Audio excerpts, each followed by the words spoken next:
Forget everything you thought you knew about My Hero Academia. What if Deku was the reincarnation of Wolverine? Imagine adamantium claws tearing through villains, a healing factor defying the odds, and all for one's grand schemes utterly derailed. This single, feral change rewrites the entire MHA timeline, forcing unforeseen alliances and brutal new strategies. Get ready to see the world of heroes and villains turned on its head. Stay till end, watch the whole video. And I have Patreon, so if you want to support this channel and want to know more about behind the scenes, you can check out all details in the description. Let's jump right into the video. Izuku Midoriya learned early that hope could be measured in tiny things. A smile from his mom when he didn't cry at the doctor's office. A new hero notebook with clean pages. A single clip of All Might, grainy, overplayed, still glowing like a promise. Hope was small, and he carried it anyway. But there was something else he carried too, something heavy and sharp that didn't fit inside a kid's chest. It started as dreams. Not the normal kind, not the, I'm late for school, kind. These were cold, the kind that sank into your bones and stayed there when you woke up. Snow, metal, the smell of blood on wind. A man's hands, big hands, bruised, scarred, with knuckles that looked like they'd spent decades punching concrete and winning. And sometimes, in the dream, the man would tilt his head like an animal listening for the snap of a twig. Then, SHNK. 3 blades would tear out from between his knuckles like the world itself had made room for them. Izuku would jolt awake, sweating, heart hammering like it had been chased. The first time it happened, he ran to his mom's room without thinking.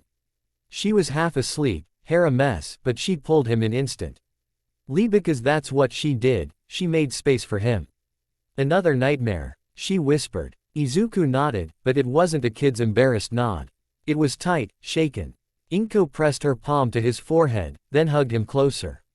It's okay. It's okay. Just breathe with me, Izuku. He tried. He really tried. But even as he counted breaths, 1, 2, 3, he could still feel the dream hands. The weight of them, the certainty of them, like they belonged to him more than his own. He didn't tell her the worst part. The worst part wasn't the claws.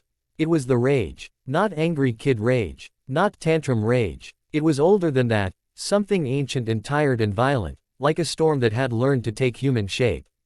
And sometimes, when the dream man fought, Izuku didn't feel fear. He felt right. At 4 years old, the doctor said the words that shaped Izuku's world. No quirk. I'm sorry. Inko cried quietly. Izuku didn't understand it fully yet, but he understood enough to feel the room tilt. He remembered staring at a poster on the wall, smiling heroes, bright colors, and thinking, I'll still be like them. He said it out loud too, because he was Izuku, and Izuku believed things even when the world didn't. I can still be a hero. The doctor had looked at him gently. The kind of look adults used when they wanted to be kind without lying. Izuku, the world can be difficult. After that, the years turned into a familiar shape. School desks, hero videos, whispers, laughter. And Katsuki Bakugo, Kachan, burning bright in the center of all of it. When they were little, Katsuki had been Ike fireworks, loud and proud and impossible to ignore. Izuku followed him because it felt like watching a star.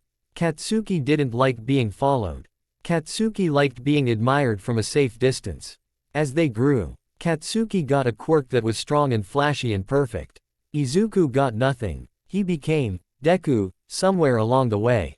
A joke, a label, know your place. Sometimes, Izuku thought he was used to it. Then he'd have a dream of snow and blood, and he'd wake up with his hands clenched so hard his nails left half moons in his palms. He started wearing thin gloves in winter. Not because he was cold. Because sometimes he'd stare at his knuckles and swear, he could feel something underneath his skin pressing outward. Like the bones wanted to remember. Middle school ended the way. Middle school ended for him, with Katsuki stepping into his own spotlight, and Izuku standing in the shadow, still stubbornly holding a notebook full of hero analysis like it was a life raft. That day, Katsuki's quirk went off in class, sharp crack, smoke, heat, because he could. Because he was Katsuki. The teacher praised him even while pretending to scold him. Izuku watched the way everyone leaned in. The way the room belonged to Katsuki. A familiar ache settled behind Izuku's ribs. Then Katsuki noticed him looking. "What are you staring at, Deku?" Katsuki snapped, loud enough for the class to hear. "You still writing in that dumb notebook? Still pretending you can be a hero?" Izuku swallowed. "I'm not pretending. I'm." Katsuki's hand slammed down on his desk. "You're nothing. You don't have a quirk." The class laughed. Not everyone, but enough. And Izuku, stupid, stubborn Izuku, said the thing he always said. "I can still try." Katsuki leaned closer. His eyes were sharp, almost offended. Like Izuku's hope was an insult. "Try what? Getting yourself killed." Izuku flinched, because for half a second, his brain flashed. Snow. Gunfire. A man laughing through broken teeth. Pain that felt like an old friend. He blinked hard. The classroom was still there. Katsuki was still there. But Izuku's hands were trembling, and he didn't know why. Not fear. Something else. Something hungry. That afternoon, Izuku left school with his notebook tucked tight under his arm. He took the long way home. Not because he wanted to. Because the short way meant a group of boys who thought, quirkless, was a target painted on his back. The city felt crowded and loud, but Izuku loved it anyway. Loved the billboards of heroes soaring across screens. Loved the distant sirens that meant someone out there was doing something brave. He turned into an alley to cut between buildings, just a narrow passage with trash bags and damp walls and the smell of old rain. And that's when the world went wrong. Something moved behind him. Fast. Cold. Izuku barely had time to turn before a mass of dark, thick sludge slammed into him like a wave. It swallowed his scream. It forced itself into his mouth, his nose, his ears, every opening it could find. The pressure hit his lungs, and suddenly there was no air, no sound, no light, just suffocating weight and panic. Help. The sludge tightened. Izuku's notebook fell. Pages fluttered like wounded birds. His body spasmed. His arms flailed uselessly. And then, like a cruel joke from the universe, his mind decided this was the perfect time to remember the Dream Man again. Not in pieces. Not in flashes. In clarity. A face, hard, scarred, eyes like knives. A voice, low, rough, not Japanese, not even familiar, but somehow intimate. "Breathe. Fight. Don't think. Don't beg." Izuku tried to scream, but sludge filled his throat. His vision blackened around the edges. He was going to die. And something inside him snapped like a chain pulled too tight. Pain shot down his forearms, sharp, ripping, bone deep. Izuku's eyes flew open wide. The sludge vibrated, like it felt the change too. Izuku's hands clenched. The pressure in his arms intensified until it felt like his bones were trying to punch their way out of his skin. Izuku didn't understand what was happening. He only understood one thing. Move. He thrust his fists forward. Sank. 3 white blades burst from the top of each hand. Not metallic. Not shiny. Bone. Jagged at first, then settling into shape. Long, vicious, perfectly placed between knuckles like they'd always belonged there. The sludge villain jerked back instinctively, recoiling from the sudden threat. Izuku gasped. Air flooded his lungs for half a second, and he swung. It wasn't technique. It wasn't trained. It was instinct. His claws tore the sludge like slicing thick jelly. The villain screamed, part rage, part shock, and Izuku slashed again, left, right, crossing strikes, until he carved space around his face and chest. Sludge splattered across the alley walls. Izuku stumbled forward, coughing, choking, but alive. The villain lunged again, furious now, trying to wrap him up, trying to drown him again. Izuku raised his arms, and took the hit full on. The sludge slammed him into the wall. Something in Izuku's shoulder popped. Pain flared, bright and hot. His knees buckled, but instead of collapsing heard that rough voice again in his head. "You've been hurt worse." Izuku's eyes widened. Hurt worse. What did that mean? He couldn't think. He couldn't breathe. So he did what his body demanded. He fought. His claws raked the villain's core, carving channels through it. The sludge thinned. The villain shrieked, trying to retreat, but Izuku grabbed, hands sinking into muck, and pulled. It was ugly. It was brutal. It was survival. And then, sirens. Footsteps. Voices. Over there. The sludge villain snapped its head toward the alley entrance. Its body surged, trying to escape. Izuku's heart hammered. If it got away, it would hurt someone else. Izuku pushed himself off the wall, shoulder screaming, and lunged with one last desperate slash. His claws connected. The villain exploded outward into a scattered mess, sliding across the alley floor. Losing cohesion, forced into retreat like water kicked apart. Izuku stood there shaking, chest heaving. Bone claws still out, blood dripping from his forearms where the skin had torn open from the eruption. He stared at his hands. What? His claws trembled. Then, slowly, almost politely, they slid back into his arms with a wet, sickening sensation. His skin tried to close around the wounds. Izuku watched in horrified amazement as the torn flesh knit. Not instantly, not magically, but fast enough to make his stomach turn. The cuts pulled together, leaving angry red lines that faded into pink. Then into faint scars that looked older than the injury itself. Izuku swayed. Suddenly, exhaustion hit like a truck. His stomach felt hollow. His whole body felt like it run a marathon while being hit by a train. He dropped to his knees. He didn't even notice the crowd forming at the alley entrance until someone shouted. "Is that kid? What was that? Those claws?" Izuku's head snapped up, and then he saw him. All Might. Not the billboard version. The real one. He stood at the edge of the alley, towering, cape rippling, eyes locked on Izuku like he was looking at something that didn't fit in the world. All Might's smile wasn't there. His expression was complicated. Concern, shock, calculation, like a hero trying to decide whether he was seeing a victim or a threat. Izuku tried to stand and nearly fell again. I'm sorry. I didn't, I mean. All Might moved fast, surprisingly fast. He was beside Izuku in a heartbeat, one hand hovering like he didn't want to touch him too suddenly. "You're hurt," All Might said, voice low. Izuku looked down at his arms and blinked. I think. All Might's gaze flicked to Izuku's hands. "Those claws, were they your quirk?" Izuku opened his mouth. No answer came out. Because how do you explain that you've been quirkless your whole life, until you weren't? How do you explain that when you fought for air, why? Our bones remembered something they were never taught. I don't know, Izuku admitted, voice cracking. They just happened. All Might stared at him for a long second. Then his eyes softened slightly. And he spoke carefully, like choosing each word mattered. "Midoriya boy, what's your name?" Izuku's throat tightened. Izuku Midoriya. All Might nodded once, as if anchoring the moment. "Listen to me, young Midoriya. You were very brave, but whatever that power is, it will draw attention." Izuku's hands curled into fists. I don't want to hurt people." All Might's gaze sharpened. "Then you need control." Izuku's stomach churned. He remembered how it felt, how easy it had been to slash, to tear, to survive. Control sounded distant, like trying to hold back a storm with bare hands. Before Izuku could respond, All Might's posture shifted, subtle, but Izuku caught it. A flicker of pain, a micro stutter in his breathing. All Might's hand pressed briefly to his side. Izuku's eyes widened. Are you okay?" All Might straightened immediately, forcing a smile so fast it almost looked practiced.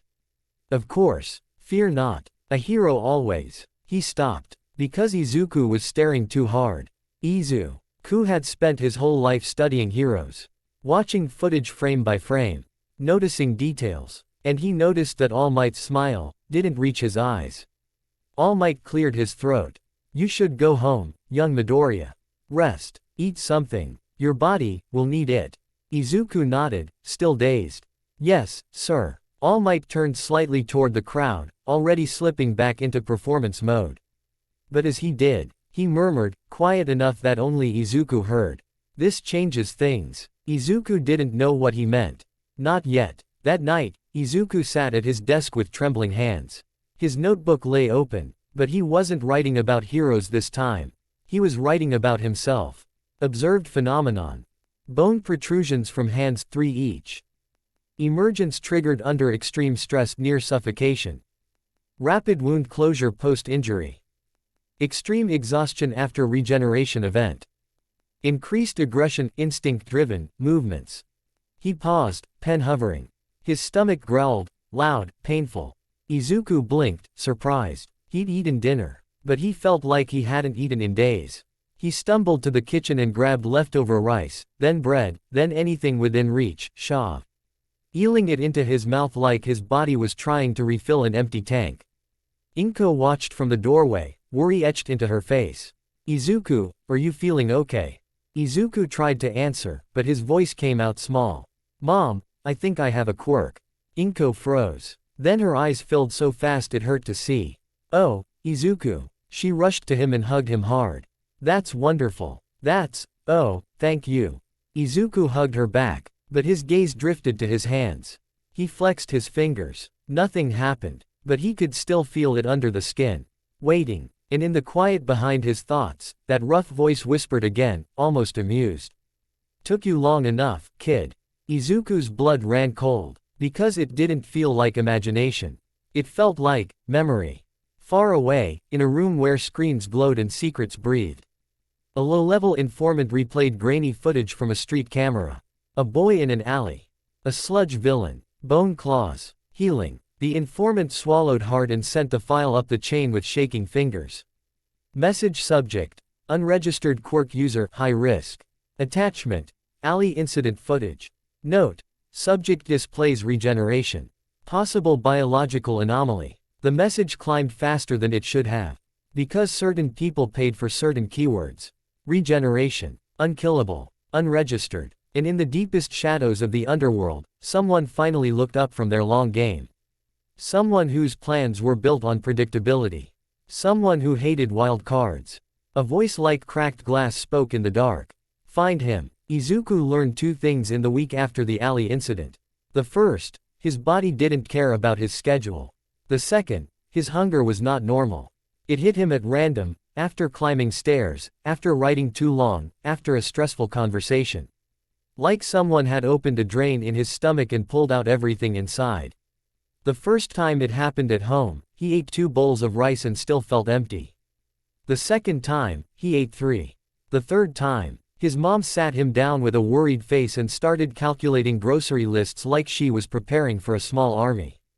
Are you okay? Inko asked, voice gentle but trembling. Izuku, if you're in pain. I'm not in pain. Izuku lied automatically. Then he hesitated. I mean, sometimes I feel hot. And my arms feel weird. Weird how? Izuku stared at his hands. He didn't want to scare her. He also didn't want to lie anymore. Like something's trying to come out, he admitted. Inko's hands flew to her mouth. Oh my, I'm okay. Izuku rushed, heart hammering.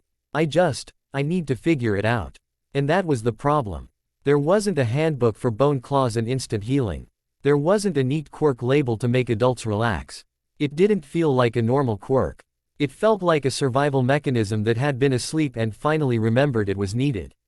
So Izuku did what he always did when reality became overwhelming.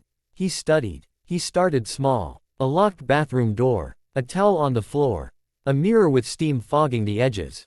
Izuku stared at his knuckles, swallowed, and tried to will the claws out. Nothing. He tried again. Nothing. Then he did the only thing that worked the first time. He scared himself. He held his breath until his lungs burned. His vision spotted. His heart started to panic. And pain snapped through his arms like lightning. Izuku gasped. SHNK. 3 claws burst from each hand. He stared at them in the mirror, mouth open, breath shaking. They were cleaner now. Still bone, still jagged, but less wild. Like his body remembered the shape faster this time. He moved his hands, testing. The claws moved with his wrists naturally, not heavy, not awkward, like they were part of him. He lifted his right hand and tapped a claw lightly against the sink. Tick. Ceramic didn't crack, but the claw left a thin scratch. Izuku's stomach dropped. These weren't toys. He tried to retract them, and after a second of concentration and another sharp internal ache, they slid back in. The wounds where they erupted closed fast, too fast, like his skin hated being open. Izuku sank onto the closed toilet lid, shaking. He wasn't quirkless. He wasn't powerless. But this didn't feel like a blessing. It felt like a door had opened inside him, and something feral was standing in the doorway, waiting to be let out. All Might found him 2 days later. Izuku was leaving a convenience store with a bag full of food that would have fed a normal kid for 3 days. He froze when a shadow fell over him. Then, young Midoriya. Izuku nearly dropped his bag. All Might. All Might was in a hoodie and sunglasses that did absolutely nothing to hide the shape of him. He looked like a mountain trying to cosplay as a human. All Might cleared his throat. Ahem. Yes. It is I. The totally normal, definitely not famous citizen of Japan. Izuku blinked. All Might sighed. Right. Subtlety. I'll work on it. Izuku's brain short-circuited for a moment. All Might was here. In front of him. Talking to him like he was important. All Might, sir, why are you? All Might's smile faded. He leaned down slightly, voice lower.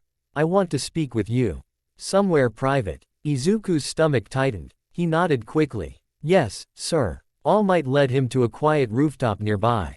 The city wind was colder up there. Izuku clutched his bag like it was armor. All Might turned, arms crossed. Young Midoriya, you said you didn't know what your power was. I still don't, Izuku admitted. I just know what it does. All Might studied him for a long moment. Then he spoke carefully. You understand that a quirk like yours is rare. Izuku swallowed. Yes. All Might, Izuku's voice cracked, because the question had been burning in his throat since the alley. Am I in trouble? All Might's eyes widened. No, of course not. Then he hesitated. Not for having it, All Might corrected. But there are people who will take interest in you. Dangerous people. Izuku's hands tightened around the grocery bag handles. All Might continued, slowly. Your regeneration and weapons make you valuable. Izuku flinched at the word. Weapons. I'm not a weapon, Izuku said, too quickly, too sharply. All Might's gaze softened. I know. That's why I'm here. Izuku stared. All Might took a deep breath. I won't offer you one for all. The words landed like a stone dropped into still water. Izuku's heart squeezed, even though, logically, he already knew. The whole world knew. One for all was a legend, a torch passed down secretly. And if Izuku had a quirk now, the impossible dream was irrelevant. Still, it hurt. A little. All Might watched his face and continued. But I will offer you something else. Izuku looked up. All Might's voice became firm, like he was making a vow. Guidance. Support. A path that keeps you from being used by villains, or by the system. I can't be your teacher in a classroom. He paused. But I can be your anchor. Izuku's throw. It tightened so hard he couldn't speak for a second. Why? He managed. All Might's eyes narrowed. Because I saw you in that alley. Izuku's stomach dropped. All Might continued, quietly. You were terrified. You were in pain. And you still chose to protect someone. You didn't run. You didn't freeze. You fought. His voice softened. And after it was over, you looked horrified by what you'd done.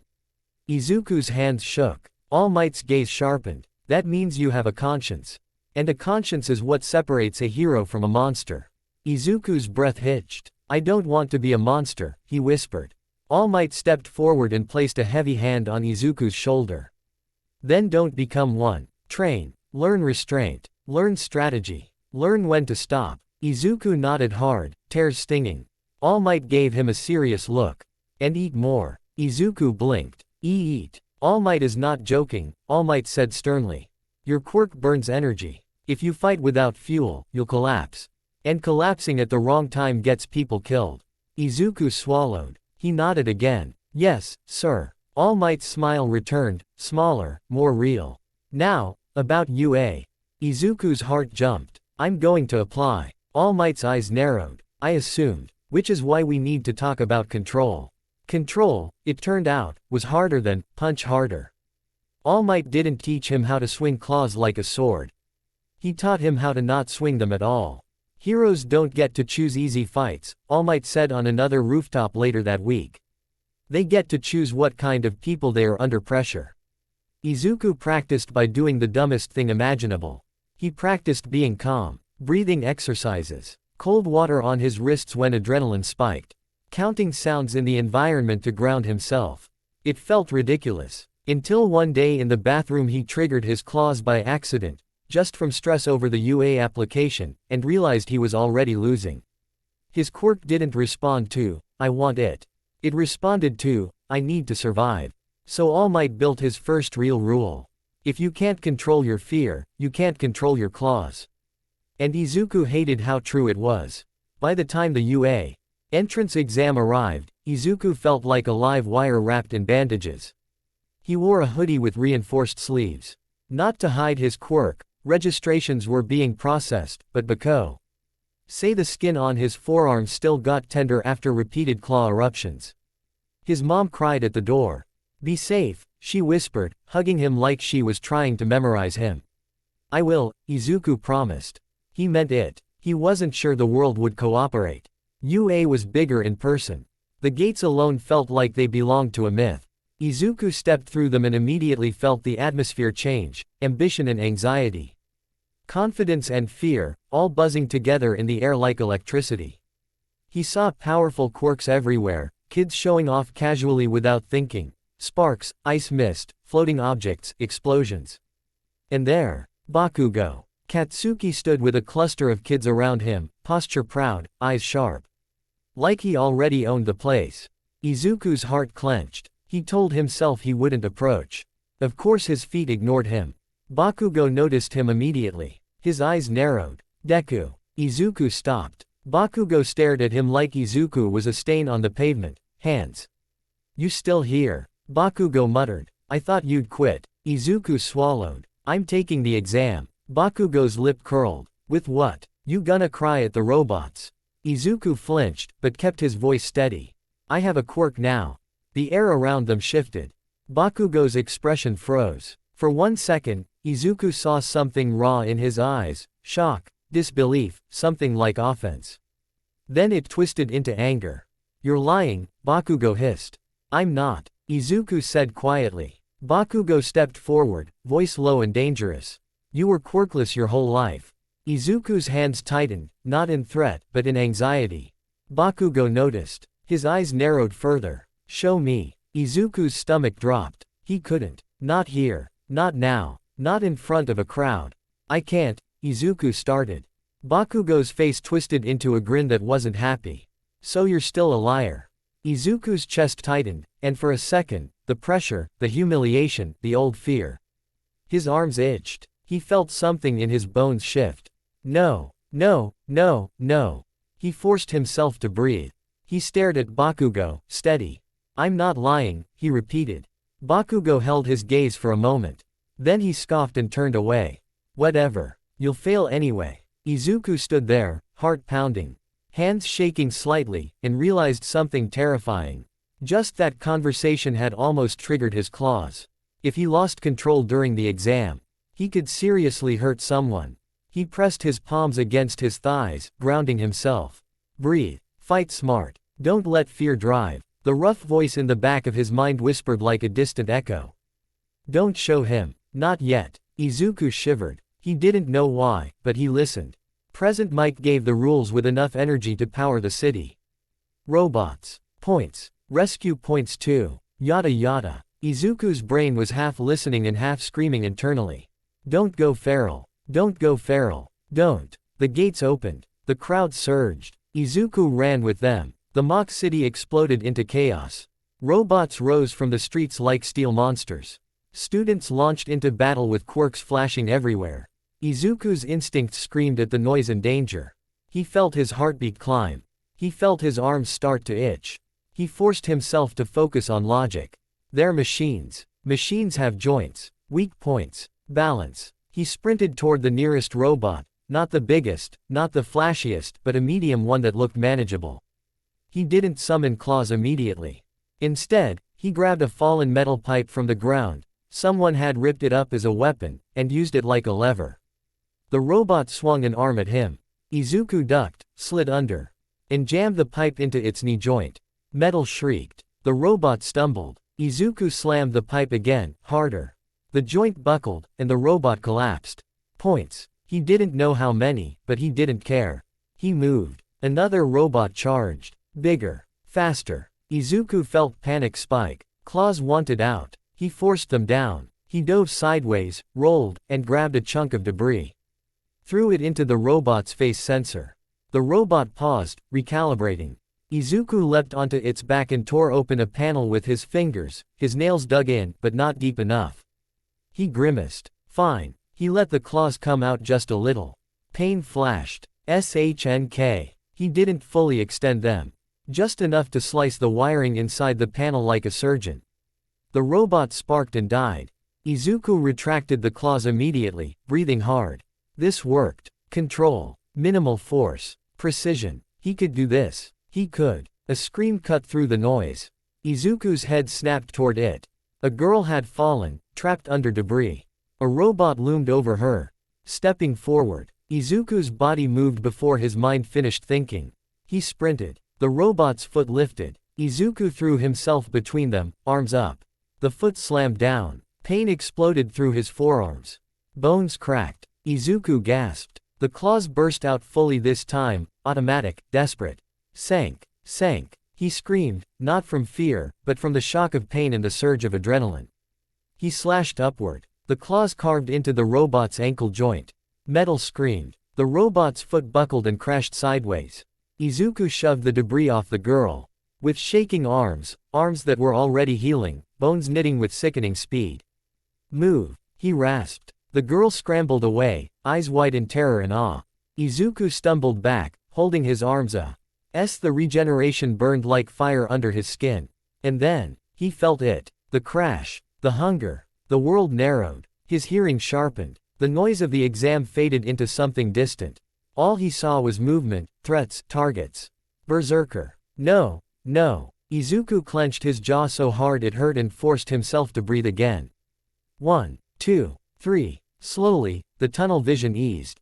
He retracted the claws. His arms finished healing. He swayed. Dizzy. Energy. Burned. Too much. He stumbled toward a wall and leaned against it, chest heaving. A shadow fell over him. Izuku looked up, and saw Aizawa Shota's. Standing on a rooftop edge above the exam zone, scarf fluttering slightly. Eraserhead's eyes were narrowed, sharp as knives. Not impressed. Not angry. Evaluating. Like he was looking at a problem. Izuku's stomach dropped. Because he realized something. He'd passed the robots. But he might fail the real test. The test of whether he was safe to exist in a hero school. Far from the exam grounds, in a dark room filled with screens. Someone watched a different feed. Not UA's official cameras. A hidden one. A stolen one. The image was grainy, but clear enough. A boy. Claws. Fast healing. And for a brief moment. A feral, predatory focus that looked nothing like a child. A voice like broken glass spoke softly. Not one for all. A pause. Better. The screen zoomed in on Izuku's face as he staggered, hungry, exhausted. Still standing. Bring him to me. The first day at UA didn't feel like the beginning of a dream. It felt like stepping onto a battlefield where nobody was allowed to bleed. Izuku stood at the gates with his new uniform crisp against his skin, his bag tight in his hands, and his heart banging like it was trying to escape his ribs. The air smelled different here, cleaner, sharper. Like the campus itself had been designed to cut through excuses. Around him, students laughed, talked, compared quirks and expectations. Izuku listened, nodded politely, smiled when he was supposed to. But inside, his mind was doing what it always did. Calculating, predicting, worrying, because he'd learned something during the entrance exam that still made his stomach twist. His quirk didn't just activate. It answered. Fear called, and something feral reached back. And if he didn't control it, UA wouldn't be a place where he became a hero. It would be a place where he proved everyone right to fear him. Class 1A's room buzzed with energy, new faces, new voices, new futures. Izuku took a seat near the middle. Not too far back, not too visible. He heard Bakugo's voice before he saw him. Move. Bakugo snapped at someone, shoving past with the same entitlement he'd always carried. When Bakugo spotted Izuku, his eyes narrowed like he was seeing a glitch in reality. Izuku looked away first, not out of fear, out of strategy. Don't trigger. Don't escalate. Don't. The classroom door slid open. And the buzz died instantly. A man walked in looking like sleep had lost a long war with him, messy black hair. Dead-eyed stare, capture scarf resting around his shoulders like a lazy snake. He wore a yellow sleeping bag like a cape. He didn't introduce himself with dramatic flair. He didn't smile. He looked at them like they were already disappointing. I'm Aizawa Shota, he said flatly. Your homeroom teacher. A few students murmured in surprise. That was it. No grand hero speech. No welcome. Aizawa's eyes scanned the room, lingering on no one, then landing briefly, Unmistak felt the weight of that gaze like a pressure on his skin. Aizawa's voice didn't change. You all look eager. That's annoying. We'll start with a quirk apprehension test. Groans filled the room. Aizawa didn't care. If you're not willing to put your bodies on the line for results, you should quit now. He pointed at the door. And if you think UA is a place to play hero, you're in the wrong school. Izuku's throat tightened. This wasn't inspiring. This was a warning. The training field outside was open and bright. But the atmosphere felt cold. Aizawa tossed a softball. We'll test your physical abilities while using your quirk. Standard assessment. He turned slightly, eyes half-lidded. The person with the lowest score will be expelled. The world froze. Someone gasped. Expelled. On day 1, Aizawa stared at them like they'd asked if gravity was optional. Yes. Bakugo bristled. That's bull. It's logical. Aizawa cut in, flat and final. A hero's job isn't fair. If you can't perform, you're a liability. Izuku swallowed. Expelled. His mind jumped immediately to the worst-case scenario, losing control. Hurting someone. Being labeled dangerous. Being barred from hero society forever. His arms itched faintly. He breathed in slowly. Control. Control. Control. The test started. Sprints, long jump, grip strength. Izuku did, okay. Not amazing. Not terrible. His body wasn't superhuman by default. His quirk didn't give him all-might strength. It gave him survival. And survival didn't always translate to clean numbers. Then came the ball throw. Aizawa stood with his capture scarf loose and his gaze sharp. Throw it with your quirk. Students went one after another, launching the ball with explosions. Ice slides, air bursts. The numbers climbed. Izuku watched, nerves tightening.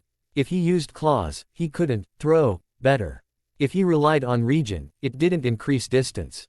If he triggered Berserker, no, that wasn't an option. When his turn came, Izuku stepped into the circle and held the softball. He stared at it like it might judge him. Aizawa's voice came, low. Midoriya. Izuku flinched. Why yes. Aizawa's eyes narrowed. Your quirk. The one from the entrance exam. Izuku's mouth went dry. It's. Aizawa cut him off. I've read your registration file.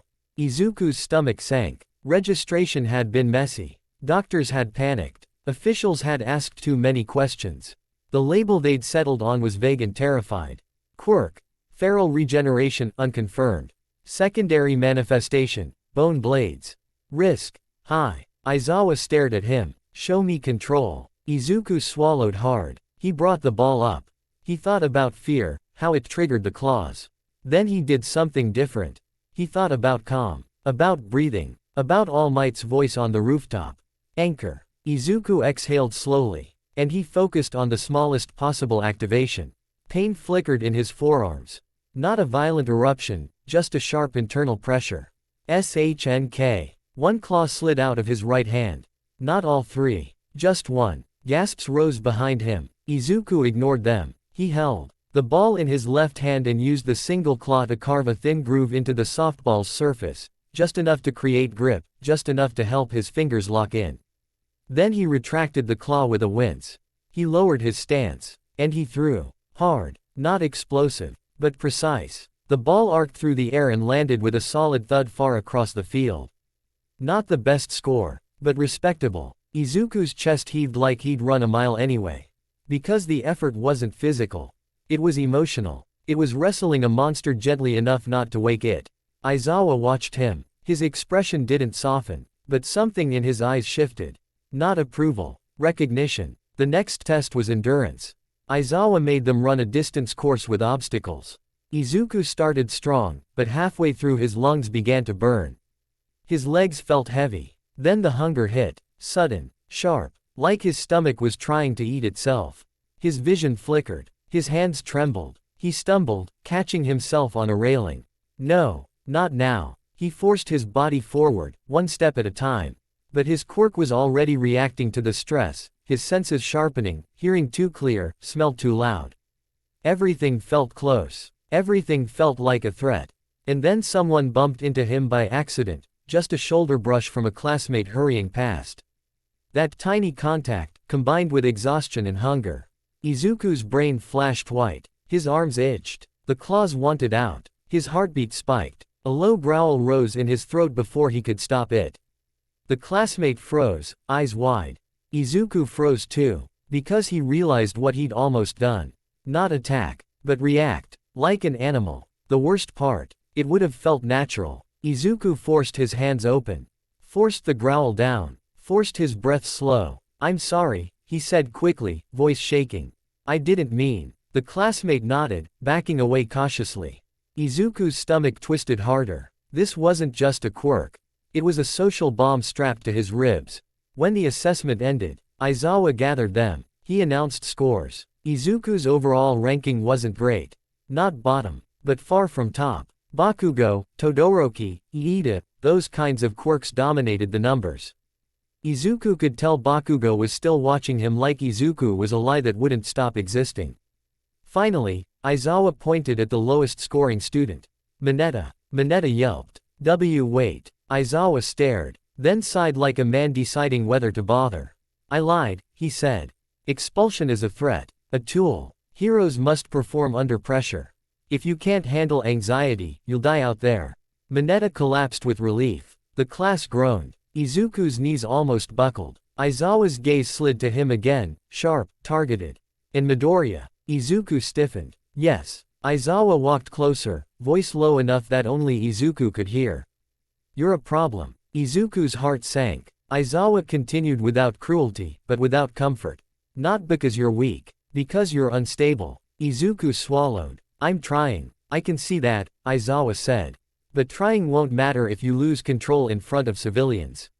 Izuku's hands clenched. "I don't want to hurt anyone." Aizawa's eyes narrowed. "Then you need structure." He tilted his head slightly. "You're going to report to me and Recovery Girl after class. Every week. Mandatory." Izuku blinked. Mandatory." "Yes." Aizawa's voice was flat. "You will also keep a log of your regeneration events, injury severity, recovery time, hunger levels, emotional triggers." Izuku's cheeks flushed. "That's a lot." Aizawa's gaze hardened. "So is being a hero." Izuku nodded immediately. "Yes, sir." Aizawa stepped back, scarf shifting slightly. "And Midoriya." Izuku looked up. Aizawa's eyes were unreadable. "If you ever go berserk in my class, I will erase your quirk and put you down." Izuku's blood ran cold, not because he doubted Aizawa's ability. Because he believed him. Aizawa didn't say it like a threat. He said it like a safety protocol. Izuku swallowed hard. "Understood." Aizawa turned away. But as he walked off, he muttered something under his breath, so quiet Izuku almost didn't catch it. "You're not the first kid I've seen like this." Izuku froze. Like this? What did that mean? Before he could ask, Aizawa was gone. Recovery Girl's office smelled like antiseptic and old tea. Izuku sat on the exam bed while she adjusted her glasses and stared at his forearms. "You healed cleanly," she said. "No infection, minimal scarring."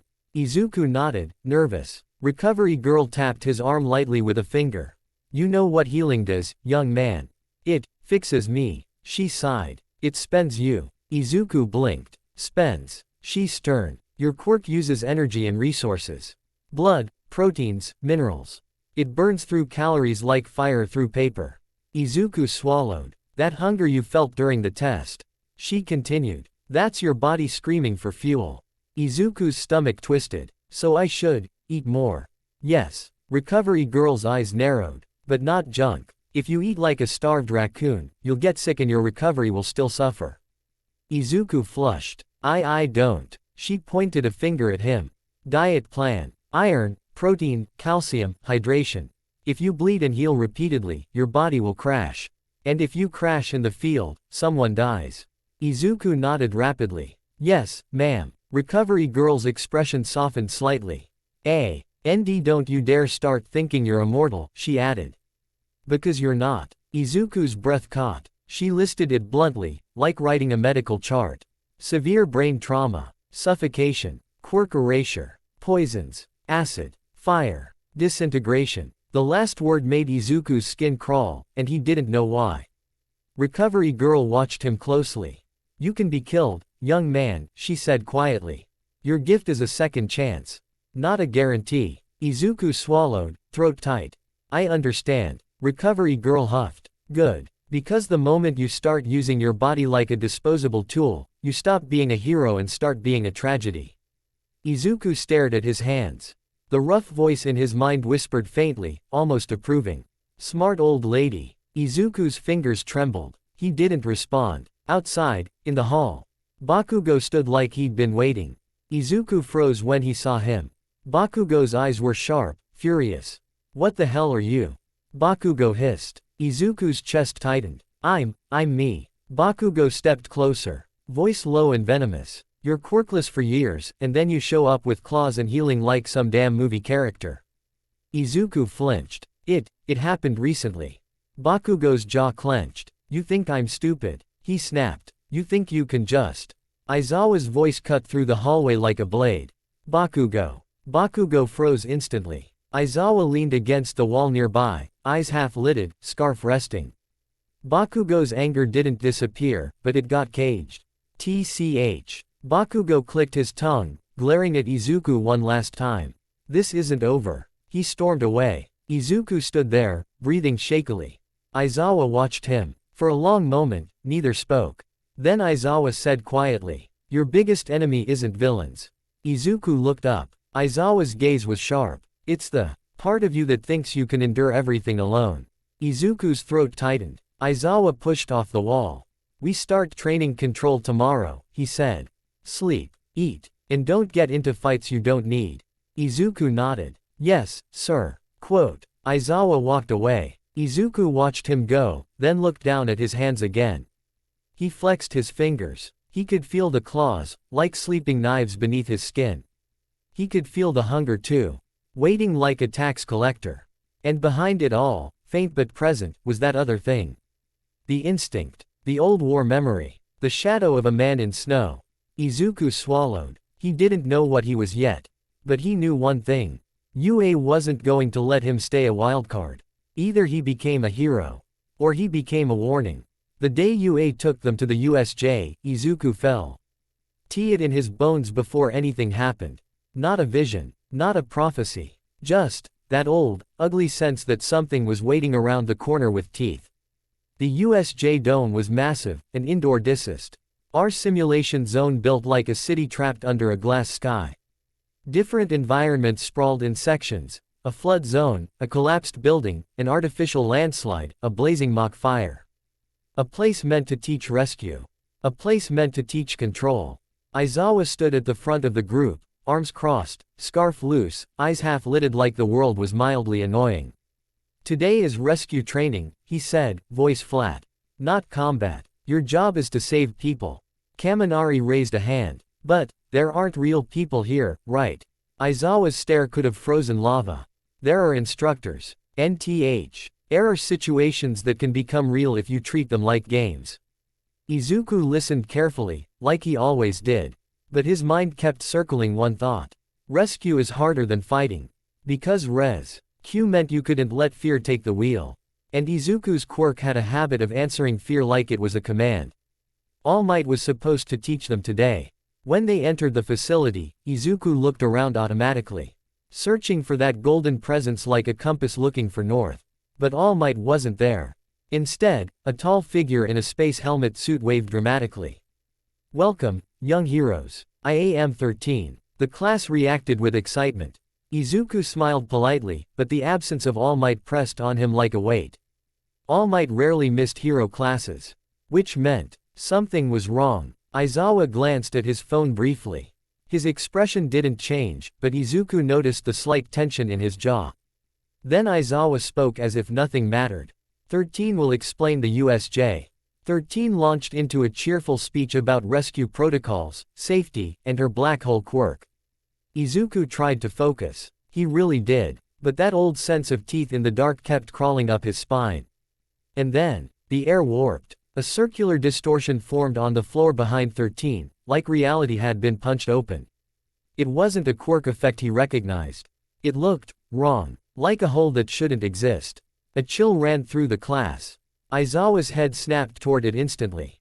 Izuku's heart dropped. From the distortion, figures stepped out.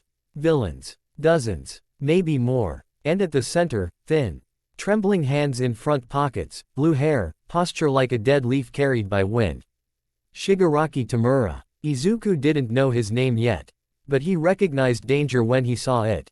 The villain's gaze swept over the students, then fixed on the space at the front. He spoke, voice dry like dust. All Might isn't here. 13's cheerful tone vanished. Students, behind me. Aizawa's scarf lifted slightly, his body shifting into readiness so fast it looked like instinct. Get back, Aizawa ordered. It wasn't loud. It didn't need to be. Authority hit like gravity. Izuku stepped back with the others. But his eyes stayed locked on the portal. The villains were too organized. Too confident. This wasn't random. It was planned. And the kind of people who planned like that, didn't walk away. Shigaraki's head tilted slightly, like he was listening to something inside his skull. Then he smiled. A smile that didn't fit on a human face. Kill the students, he said casually, like ordering groceries. Especially the one with erasure. The villains moved. Aizawa moved first, like a blade being drawn. His scarf whipped out, binding 2 villains before they even realized he'd crossed the distance. His eyes glowed faintly, quirk activated, and the villains' powers stuttered out like a light being switched off. Izuku's breath caught. Aizawa wasn't just a teacher. He was a predator in hero clothing. For a brief moment, Izuku felt something inside him stir in recognition. Not admiration, not even fear, a kind of understanding. Then the villains swarmed Aizawa. Too many. 13 stepped forward, arms out. Black hole. The air roared as debris and villains got pulled toward her palm, an unstoppable suction. But then, Kurogiri stepped between them, his mist swirling. The suction disrupted. The space distorted again. And suddenly, Izuku felt the world tilt. Aizawa shouted, "Scatter." Too late. The warp gate swallowed them. Izuku's stomach dropped through his feet as space folded. He saw his classmates flash away into separate zones like pieces thrown across a board. And Ahmed into him. He hit the flood zone with a splash so violent it knocked the air out of his lungs. Izuku coughed, sputtered, arms flailing as water tried to claim him. He surfaced, gasping. The flood zone was a massive artificial lake with broken concrete platforms scattered like ruins. A few classmates were nearby, Tsuyu Asui and Mineta bobbing in the water, eyes wide. Villains stood on platforms above them, watching like hunters watching animals in a cage. Izuku's heart hammered. Not fear. Not yet. First, rescue. Tsuyu swam toward him fast, calm even with panic in her eyes. Midoriya, are you okay? Izuku coughed water out. I'm okay. Mineta clung to Tsuyu, sobbing. We're gonna die. A villain laughed. Kids first. They leapt down. Izuku's arms twitched. The claws wanted out. He forced his breathing slow. Control. Minimal force. Rescue. He looked around quickly. Water was both advantage and trap. His region didn't help if he drowned. His claws could cut, but slashing underwater was slower and riskier. Tsuyu's eyes darted to the villains. They're separating us. Izuku nodded. We need a platform. Mineta squeaked. We need All Might. Izuku's jaw tightened. All Might wasn't here, so it was them. He swam hard toward the nearest platform, pulling himself up. Tsuyu followed, dragging Mineta. The villains landed with splashes, water dripping off their masks. One raised a knife. You kids don't belong in hero society, the villain sneered. You're just. Izuku moved before he finished the sentence. He didn't roar. He didn't rush blindly. He did what Aizawa had drilled into him in the simplest terms. End the threat. Protect the people. Don't escalate. Izuku stepped forward and let his claws slide out, fully this time. Pain flashed. SHNK. Tsuyu stiffened behind him, eyes wide. Izuku spoke quietly, voice trembling slightly, but firm. Back off. The villains laughed. And then they attacked. The knife came fast. Izuku parried with his forearm instinctively. The blade sliced his skin. Pain flared. But the wound started closing immediately, and Izuku used half second of surprise to slash, not at the villain's body, but at the knife hand. The knife clattered into the water. The villain yelped. Izuku followed through with a second strike that cut the villain's belt and clothing, forcing him off balance. A third strike carved into the wooden support of the platform beside the villain, collapsing part of it so the villain fell into the water. Izuku didn't chase. He turned to the second villain. The second villain hesitated now, eyeing the claws, eyeing the healing cut on Izuku's arm sealing itself. What the hell? Izuku's voice was low. Leave. The villain's eyes flicked to Tsuyu and Mineta. He lunged toward them instead. That was the mistake. Izuku's vision sharpened. Something old and furious moved inside his chest like a growl. He crossed-ed the distance in a burst of speed that didn't feel like his own. He slammed the villain down onto the platform with brute force. Concrete cracked. Izuku's claws hovered above the villain's throat. His breathing was ragged. His heart pounded like war drums. The villain froze, shaking. Izuku stared at him, and for a split second, he didn't see a person. He saw a target, a threat, something to be removed. Tsuyu's voice cut through like a lifeline. Midoriya. Izuku flinched. The world widened again. He blinked hard, swallowing the feral haze. His claws retracted halfway. He grabbed the villain's collar instead and yanked him to the edge. Swim away, Izuku snapped, voice rough. Now. The villain didn't argue. He stumbled into the water and paddled away as fast as he could. Izuku stood there, shaking. Tsuyu stared at him, startled but not afraid. Not fully. Mineta, however, was trembling like he'd seen a horror movie come to life. Deku, Mineta whispered. You were. Izuku's stomach churned. He didn't answer. Because he didn't want to admit the truth. He'd almost enjoyed it. Not hurting someone, but being able to end the threat. Being able to stop feeling weak. That thought scared him more than the villains. He turned to Tsuyu. We need to get out of this zone. Find Aizawa. Tsuyu nodded, immediately locking into problem solving. We can travel by jumping platforms. My tongue can help. Izuku nodded. Then the hunger hit. Sudden. Violent. His legs wobbled. He grabbed the edge of the platform, knuckles white. Tsuyu noticed instantly. Midoriya. I'm fine, Izuku lied. But his voice sounded thin. Mineta sniffed. You look like you're gonna puke. Izuku swallowed hard. My quirk burns energy. I need a splash. A villain resurfaced nearby, one Izuku had knocked into the water earlier. He was holding something, a metal pipe, scavenged from debris. He raised it like a club, eyes wild. Izuku's senses locked onto him instantly. The feral part of him surged, hungry and eager. No. Izuku forced his feet to move even as dizziness threatened. He stepped between the villain and his classmates again. The villain swung the pipe down. Izuku raised his arms. The pipe struck his forearm.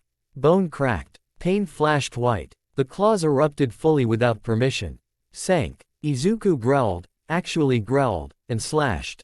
The pipe shattered. The villain screamed as the platform support got cut again, collapsing part of it and sending him splashing back into the water. Izuku's broken forearm was already knitting back together. But the energy cost punched through him like a fist. He swayed. Tsuyu caught his shoulder immediately. Midoriya, you're not okay. Izuku's vision blurred. We have to keep moving. Mineta pointed, terrified. More of them. Izuku looked up. 3 villains now stood on a farther platform. Watching. Not rushing. Assessing. Like they'd realized something. One of them spoke loudly. He heals. But he gets tired. Izuku's stomach dropped. They'd figured out his weakness. A villain smiled. So we just keep hitting him until he can't move. Tsuyu's eyes narrowed. That's bad. Izuku's hands clenched. The claws trembled beneath his skin. He could feel the berserker state prowling at the edge of his mind, eager to take over. If he let it, he might win. He might also lose himself. Izuku forced his breath steady. We don't fight them all, he said, voice hoarse. We escape. Tsuyu nodded instantly, tongue snapping out to pull Mineta onto her back like a backpack. Then move. Izuku jumped to the next platform. Then the next. His legs felt heavy, his stomach hollow, but he kept going. The villains followed, splashing through water, leaping across debris. Tsuyu's tongue snapped like a rope, pulling them over gaps quickly. But the villains were gaining. One of them threw a chunk of concrete. It struck Izuku's shoulder mid-jump. He hit the platform hard, rolling, pain flashing.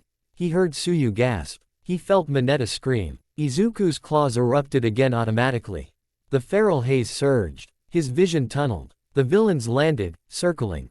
One grinned. There it is. The animal mode. Izuku's body lowered into a stance that didn't belong to a Japanese teenager. It belonged to something older.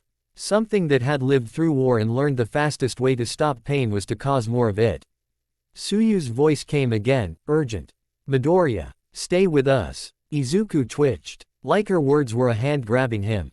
He blinked hard. He focused on her face. On Mineta's terrified expression. On the reality of people. Not targets. Hero. Rescue. Control. He forced the claws to stop shaking. He didn't retract them, he needed them. But he steadied. The villains lunged. Izuku moved with brutal efficiency, but not brutality. He slashed debris supports instead of flesh, collapsing a platform edge to knock one villain off balance into the water. He used his claws like tools, cutting through a metal railing and throwing it as a barrier hit him, took the blow to protect Tsuyu, then shoved the villain away without cutting, buying time. Each injury healed fast. Each heal drained him more. His breathing grew ragged. His hands started to tremble. Tsuyu grabbed his arm, eyes sharp. Midoriya, if you keep healing like this. I know, Izuku rasped. Keep moving. They reached the edge of the flood zone where broken stairs climbed up toward the central facility. Izuku's heart jumped. Exit. Tsuyu launched Mineta upward with her tongue like a slingshot, then climbed after him. Izuku started up, and a villain grabbed his ankle. Izuku looked down. Villain had latched on like dead weight, dragging him. Izuku's stomach twisted. His muscles screamed. The hunger roared. The feral part of him hissed. Cut him. Izuku's claws lifted. For 1 second, the thought felt easy. Then he remembered Recovery Girl's voice. Second chance, not guarantee. He remembered Aizawa's threat. I will erase your quirk and put you down. He remembered All Might's vow. Anchor. Izuku snarled, not at the villain, but at himself, and instead of slashing the villain's body, he slashed the villain's grip. He cut through the villain's glove and the chunk of debris the villain was clinging to. The villain lost purchase and fell back into the water with a splash. Izuku scrambled up the stairs, chest heaving, legs shaking. Tsuyu grabbed him at the top, steadying him. Mineta sobbed, clutching Tsuyu's uniform. Izuku leaned against the wall, dizzy. His claws finally retracted. His arms burned. His stomach felt like a hole. But they were alive. Tsuyu looked at him, voice quieter now. You scared me. Izuku swallowed. I'm sorry. Tsuyu shook her head slightly. No, not that you fought. That you almost disappeared. Izuku's throat tightened. I know, he whispered. He stared at his hands. They were shaking. He didn't feel like a hero. He felt like a lock trying to hold back a beast. Elsewhere in the USJ, Aizawa was bleeding. His scarf snapped like a whip as he moved through villains, erasing quirks. Knocking people down with efficient violence. But there were too many. A blade caught his arm. A blow struck his ribs. He didn't slow. Because slowing meant students died. Shigaraki watched from a distance, fingers twitching. The Nomu moved, huge, muscle-bound, designed like a weapon made to kill legends. It wasn't for Aizawa. It was for All Might. But All Might wasn't here. So Nomu turned its blank eyes toward the next most dangerous variable. The teacher who could erase everything. Aizawa's eyes narrowed. He raised his gaze, erasure active, and the Nomu's movement stuttered. For a second. Then it moved anyway. Not with a quirk. With raw physical power. Aizawa's blood ran cold. This thing, he muttered. The Nomu lunged. Aizawa barely dodged. Its fist slammed into the ground, cracking concrete. Aizawa's scarf whipped around its arm, binding it, useless. The Nomu flexed and tore free. Aizawa's eyes stayed locked, erasure still active, veins bulging as he forced himself not to blink. But something in him knew. This wasn't a fight he could win. Shigaraki smiled lazily. Break him, he said. Back near the flood zone exit, Izuku heard the distant sound of an impact so heavy the walls trembled. His instinct screamed. Tsuyu stiffened. That sounded bad. Izuku's heartbeat spiked. Not fear. Not yet. But that old sense of teeth returned. Something big was moving. Something built for killing. Izuku pushed off the wall, despite the dizziness. We have to find Aizawa-sensei. Mineta sobbed. No. We should hide. Izuku shook his head, voice rough. If Aizawa falls, we all fall.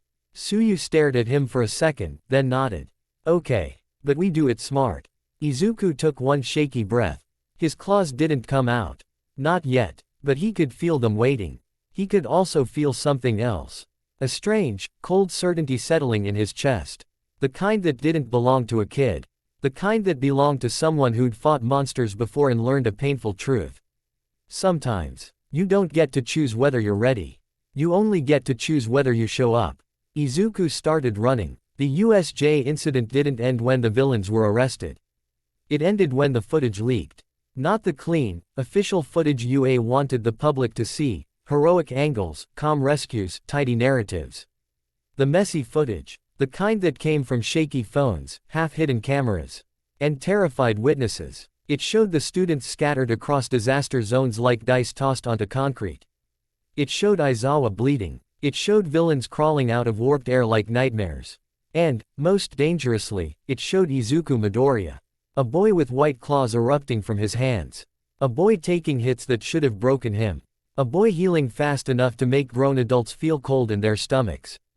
People watched it and argued like it was religion. Hero forums called him, Claw Kid.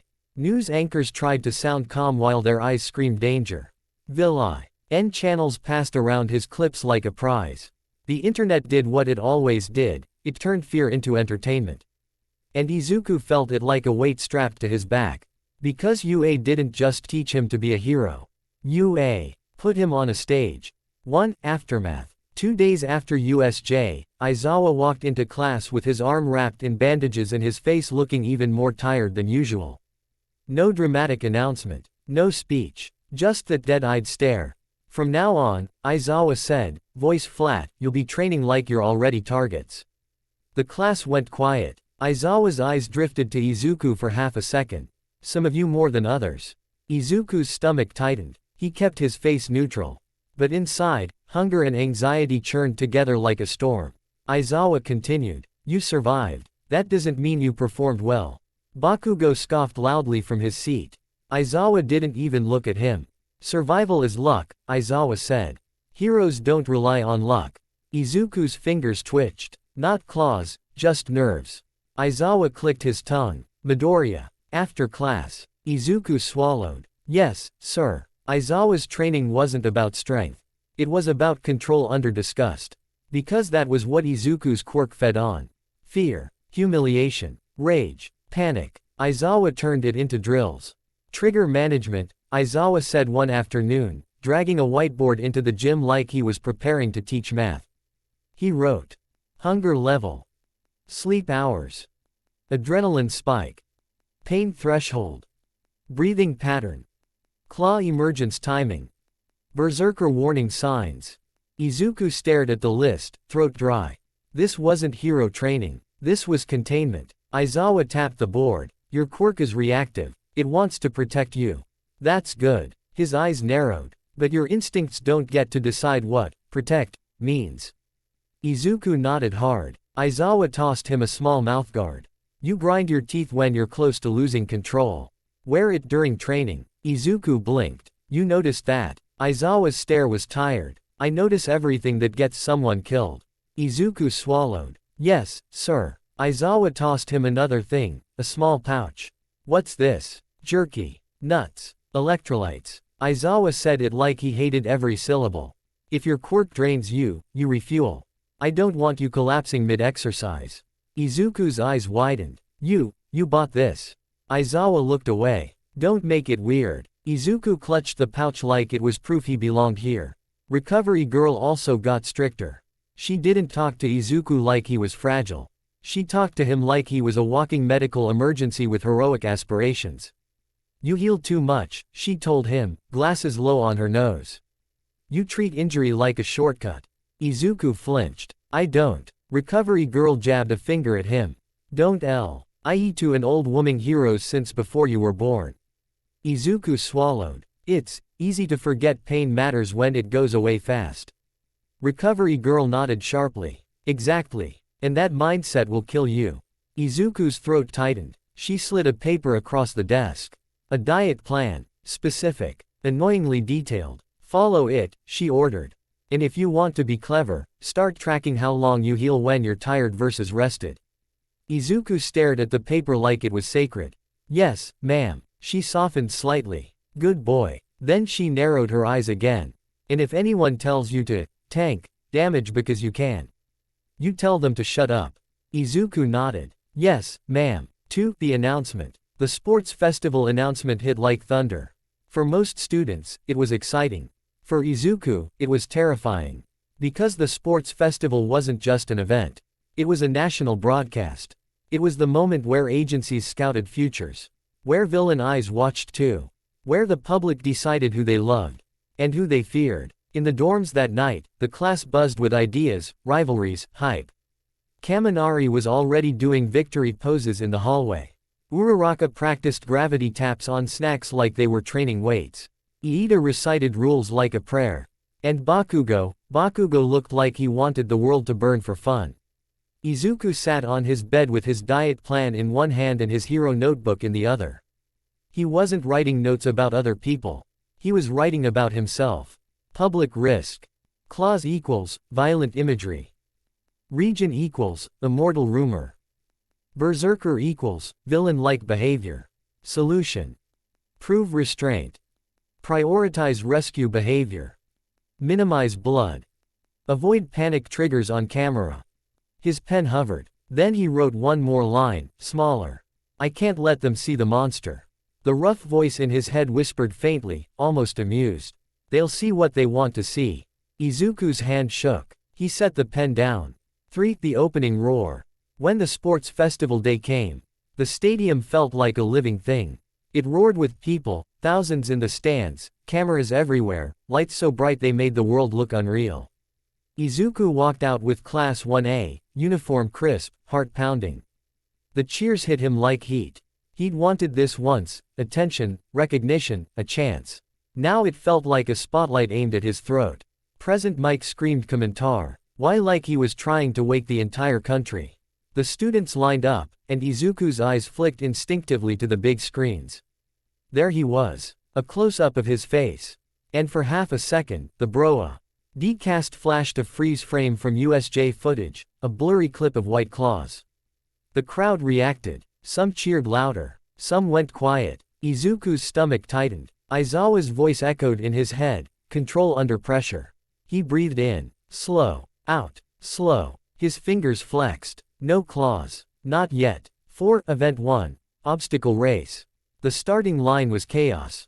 Students from every class, every quirk type, every level of ambition. Present Mike shouted. Ready. Set. Go. They exploded forward. Izuku ran, not because he was the fastest, but because he knew this: survival quirks didn't win by being flashy. They won by being consistent. The first obstacle hit immediately: giant robots, old exam models, stomping forward to block paths. Students panicked, launched attacks, blasted through. Izuku didn't. He watched for patterns. Robots moved like machines. Predictable weight shifts. Repeating steps. He cut left, weaving between legs, staying low. A robot foot slammed down near him. Izuku jumped, rolled, ca. Knee up running, his heart spiking from the near crush. The claws itched. He forced his breathing steady. Not fear. Not panic. Movement. He used his quirk minimally. One claw, half extended, just enough slice a dangling cable and drop a panel onto the robot's ankle to slow it. He didn't fight the robot. He disabled it. The crowd reacted to the precision. They expected brutality. They got strategy. Next obstacle. A pit. A huge gap with narrow footholds and falling hazards. Students used quirks to leap, float, freeze bridges. Izuku's eyes narrowed. He didn't have air movement. But he did have something else. Balance. Endurance. And claws that could act like anchors. He extended one claw and stabbed it into the concrete edge, not deep, just enough to hold. Pain flickered through his arm. He ignored it. He swung across like a grappling hook, boots scraping the wall. It wasn't graceful, but it worked. He landed hard, rolled, retracted the claw immediately. His forearm skin sealed fast. The crowd gasped anyway. Not because it was cool. Because it was visceral. Izuku kept moving. Third obstacle. The minefield. Explosions. Stun traps. Chaos. Students scattered, screaming, flying. Izuku slowed. This part was dangerous for him. If his adrenaline spiked too high, Berserker would awaken. And Berserker on live TV. That would become his identity forever. He crouched, narrowed his focus. He started counting. Not steps. Sounds. Wind. Screams. Explosions. Present Mike's voice in the distance. Grounding. He moved carefully, using a claw tip to flick small debris forward to trigger mines safely. He didn't rush. He didn't show off. He survived. And by the time the finish line came into view, he realized something. He wasn't leading, but he was close. Then he saw it. Todoroki Shoto. Gliding forward like a force of nature. Ice spreading, creating his own road. Bakugo blasted through the air like a rocket. Other top competitors surged. Izuku's chest tightened. He pushed harder. His legs burned. Hunger gnawed. But he reached deeper, not into berserker rage, but into something quieter. Stubbornness. The finish line hit. Izuku crossed within the top group, high enough to matter. The stadium roared. Half of it sounded excited. The other half sounded nervous. 5. Event 2. Cavalry Battle. Izuku didn't want attention. The universe laughed. Because after the obstacle race results, his head band points were high enough to make him a target. High enough that people stared. Whispered. Pointed. What's his quirk again? He heals, right? Don't let him grab you. I heard he doesn't feel pain. Is he even human? Izuku's hands trembled. He shoved them into his pockets. Then Uraraka stepped up beside him, eyes bright and serious. Midoriya, she said softly, do you have a team? Izuku blinked. And not yet. Iida joined them. Midoriya, you are a strategic asset. Izuku flushed. That's weird phrasing. Iida straightened, embarrassed. I mean, your abilities are unique. Then Tsuyu slid in casually. You're reliable. And scary. But mostly reliable. Izuku's chest warmed a little. They formed a team fast. Uraraka, Iida, Tsuyu, Izuku. A team built around mobility, rescue coordination, and defense. Other teams looked at them like they'd built a cage around a wolf. The cavalry battle began. Chaos exploded. Teams clashed, grabbed headbands, fought like swarms. Izuku stayed central, protected, not because he was weak, but because he was a magnet for danger. One team rushed them hard. A student tried to snatch Izuku's headband directly, hands extended, reckless. Izuku's heart spiked. The claws itched. He forced them down. Instead, he pivoted, used his shoulder and stance to redirect the student's momentum, and Iida snapped forward to block. Uraraka floated debris as barriers. Tsuyu used her tongue like a whip to steal headbands cleanly. They didn't dominate with violence. They dominated with coordination. And still, Izuku felt eyes on him constantly. Waiting for him to snap. Waiting for blood. The battle ended. They qualified. But Izuku's stomach was hollow as a cave. He ate half the emergency pouch Aizawa gave him in the tunnel afterward, hands shaking as he chewed. Uraraka noticed and said nothing. She just stood close, like she was guarding him from the world. 6. The matchups begin. The toshed onscreen. Izuku's name hit the board. The crowd roared again, bigger this time. Because now they knew they'd get to see him fight. And fighting was what the world wanted. Aizawa found him in the waiting room and spoke without softness. Remember, Aizawa said, your goal is not to win. Your goal is to stay you. Izuku swallowed. Yes, sir. Aizawa's eyes narrowed. If you feel berserker coming, you withdraw. Even if it costs you the match. Izuku's throat tightened. That sounded like failure. But Aizawa's stare made it clear. Failure on camera was temporary. Losing yourself wasn't. I understand, Izuku whispered. 7. First fight. Mind games. Izuku's first opponent was Shinso Hitoshi. The moment Izuku stepped into the arena, the crowd's reaction was strange. Less cheer, more curiosity. Like they were watching a dangerous animal they didn't fully understand. Shinso stared at him calmly. You're Midoriya, he said. The one from USJ. Izuku nodded, cautious. Shinso's eyes were flat. Everyone thinks you're special. Izuku's hands tightened. I'm just. Shinso smirked. Just a kid with claws and a healing factor. Sure. Izuku froze. Shinso's voice dropped. Does it feel good, being feared? Izuku's chest tightened. He shouldn't answer. He knew that. Zawa had warned them about Shinso's brainwashing quirk. But those words landed in Izuku's head like a hook. Feared. Izuku's hands itched. The claws pressed under his skin like impatience.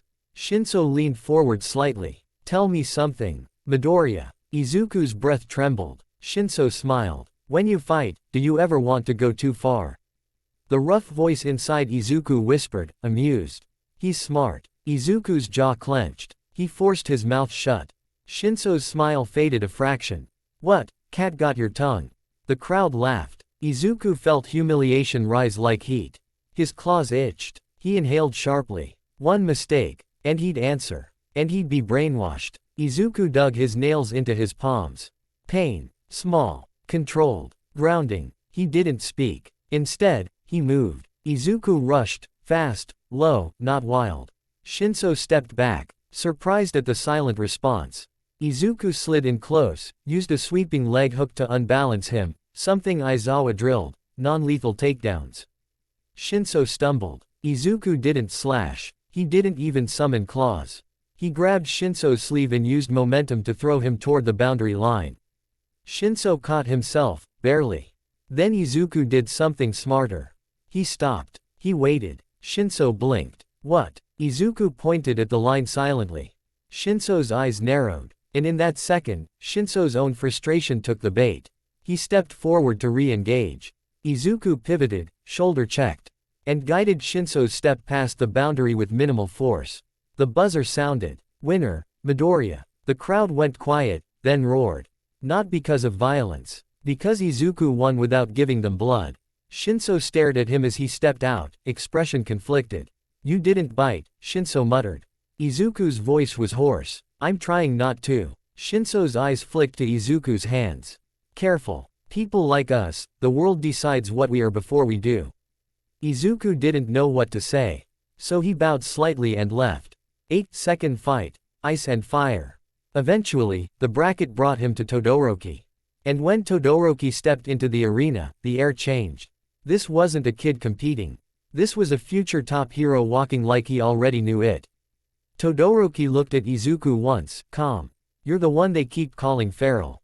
Izuku swallowed. I don't want that. Todoroki's gaze was unreadable. Then prove it. The buzzer sounded. Todoroki raised his right side. Ice exploded across the arena like a tidal wave. Izuku jumped back, barely avoiding being trapped instantly. The cold hit like knives.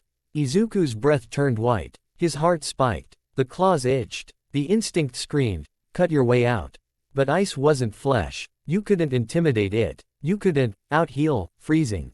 Izuku moved. Fast. He ran along the edge, using momentum to avoid being boxed in. Todoroki kept spreading ice, trying to control space. Izuku realized the truth quickly. He couldn't win by charging. He'd get trapped, frozen, exhausted. So he changed the game. He cut. Not Todoroki. The arena. Izuku extended a claw briefly, slashing support ridges in the ice, creating fractures, breaking Todoroki's clean control. He used the cracks to leap into safe pockets, always moving, always refusing to be pinned. Todoroki's eyes narrowed. He increased pressure. A wave of ice surged upward.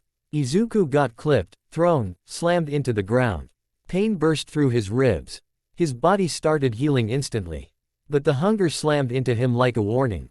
Too much. Too fast. Izuku's vision tunneled. The berserker edge rose like a growl. He could feel it, the desire to stop thinking and start tearing. Todoroki watched him carefully. Are you going to lose control? Todoroki asked, voice almost curious. Izuku's teeth clenched. The stadium was watching. Millions were watching, waiting. Izuku forced his breathing slow.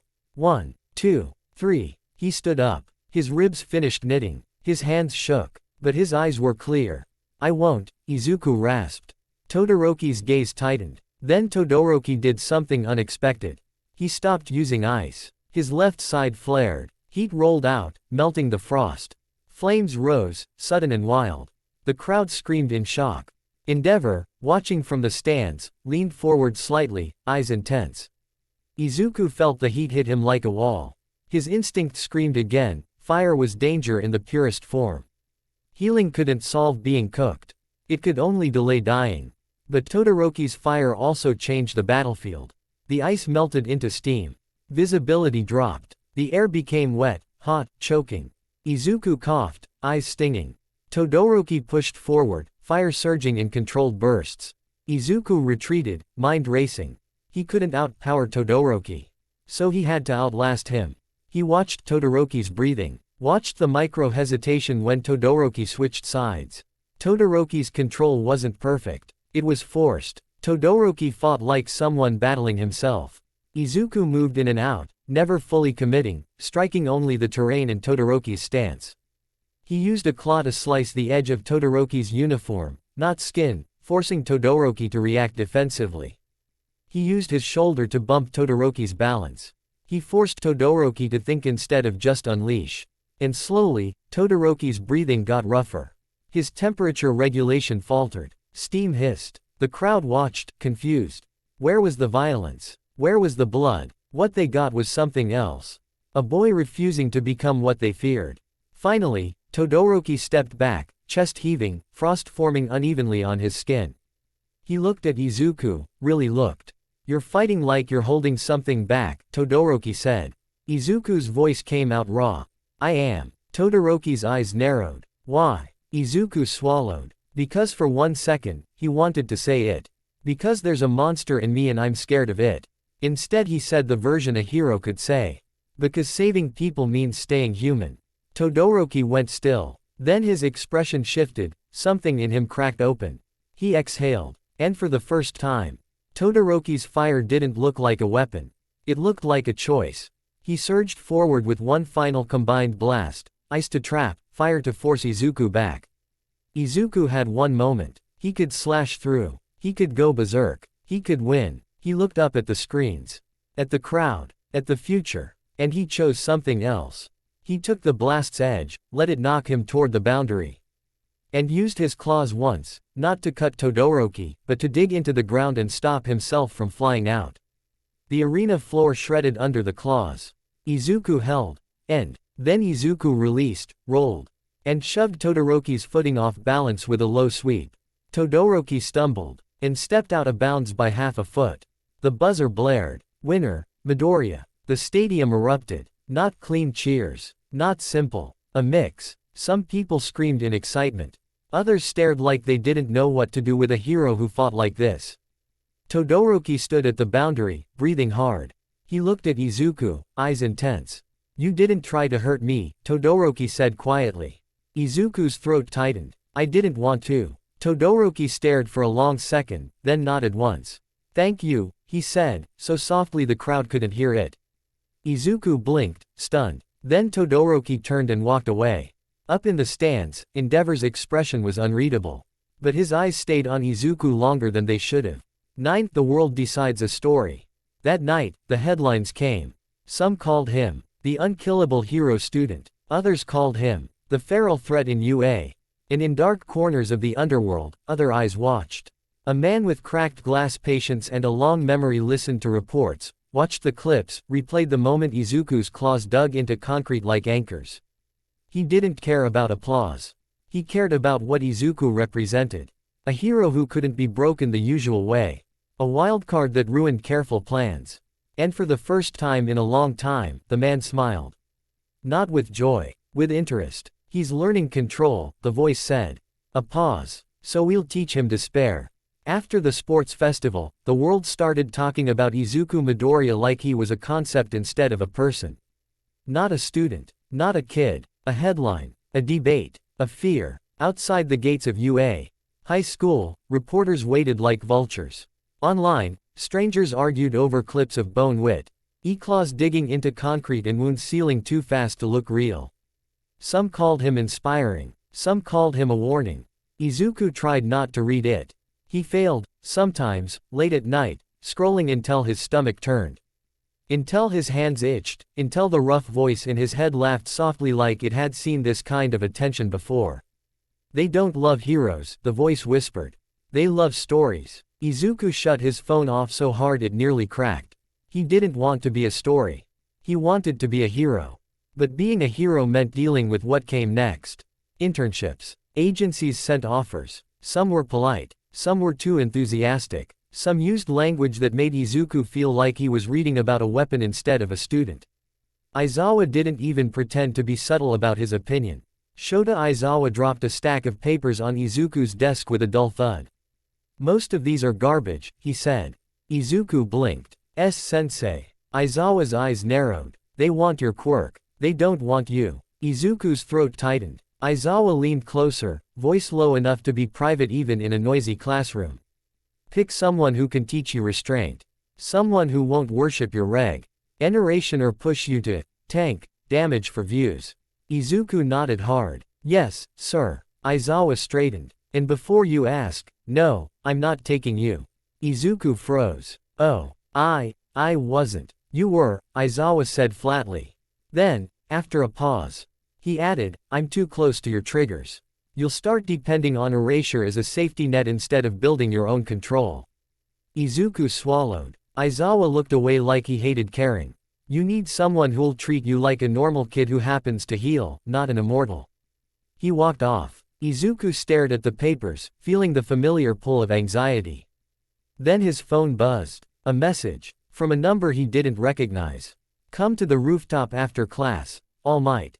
Izuku's heart kicked. All Might met him in the same quiet rooftop corner where he'd first offered to be an anchor. He looked more tired than usual. Like he'd been carrying something heavy for too long. Young Midoriya, All Might said, forcing a smile.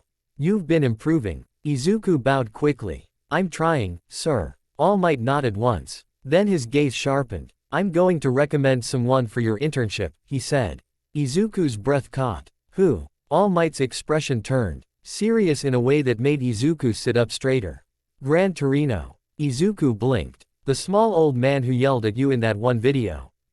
All Might coughed. He prefers experienced. Izuku hesitated. Why him? All Might stepped closer and tapped Izuku lightly on the chest, right over his sternum.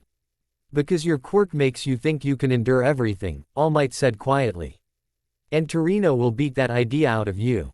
Izuku swallowed. That sounds painful. All Might's smile twitched. Yes. Then it faded. You don't have one for all Might said. So your path isn't about becoming a symbol through power. Your path is about becoming a symbol through choice. Izuku nodded, throat tight. All Might continued, firm now. Torino will teach you how to move.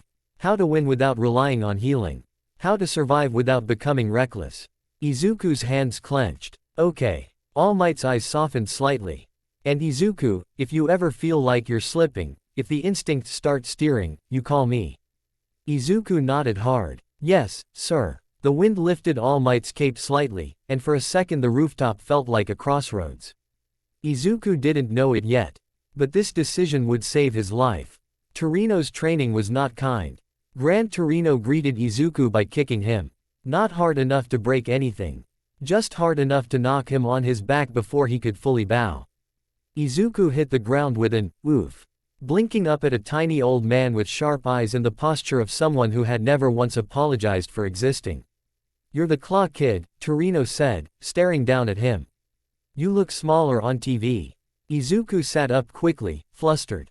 Sir, I'm. Torino flicked his forehead. Stop stammering. First rule, don't waste breath. Breath is fuel. Izuku rubbed his forehead. Yes, sir. Torino's eyes narrowed. Second rule, if you think healing makes you brave, you're stupid. Izuku flinched. Torino sniffed. Good. You flinched. That means you still respect pain. He turned and walked toward the alley outside his agency like he expected Izuku to follow. Izuku scrambled up. Where are we going? Torino didn't look back. To teach you why your region won't save you. Izuku's stomach tightened. Okay. Torino stopped suddenly, and Izuku nearly ran into him. Torino jabbed a finger at Izuku's chest. Your quirk is a trap. It wants you to get hit. It tells you, it's fine, when it's not. Izuku swallowed. I've been trying not to. Trying is cute, Torino snapped. Try harder. Then he pointed at the street. Run. Izuku blinked. Run. Torino nodded. Run. Izuku did. He sprinted. And Torino vanished. Izuku's senses flared, scanning, hearing, smelling. A shape blurred past him. Torino's cane tapped Izuku's knee. Izuku stumbled. Torino's palm smacked the back of Izuku's head.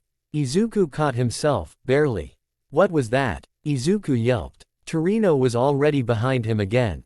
That, Torino said, is what happens when you rely on durability instead of positioning. Izuku's heart hammered. But Torino's eyes sharpened. Heroes don't, but Heroes adapt. Izuku ran again. Torino kept hitting him, not brutally, but relentlessly. A tap to the shoulder that redirected him into a wall. A flick to the ankle that ruined his footing. A cane hook that spun him off balance. Izuku's body tried to heal bruises instantly, tiny repairs, tiny costs.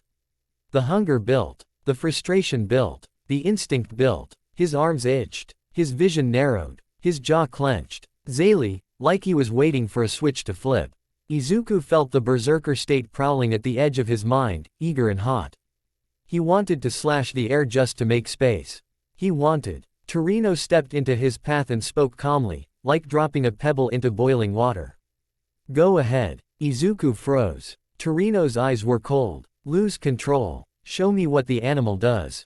Izuku's breath trembled. His claws pressed under his skin, impatient. But then Izuku remembered Aizawa's words.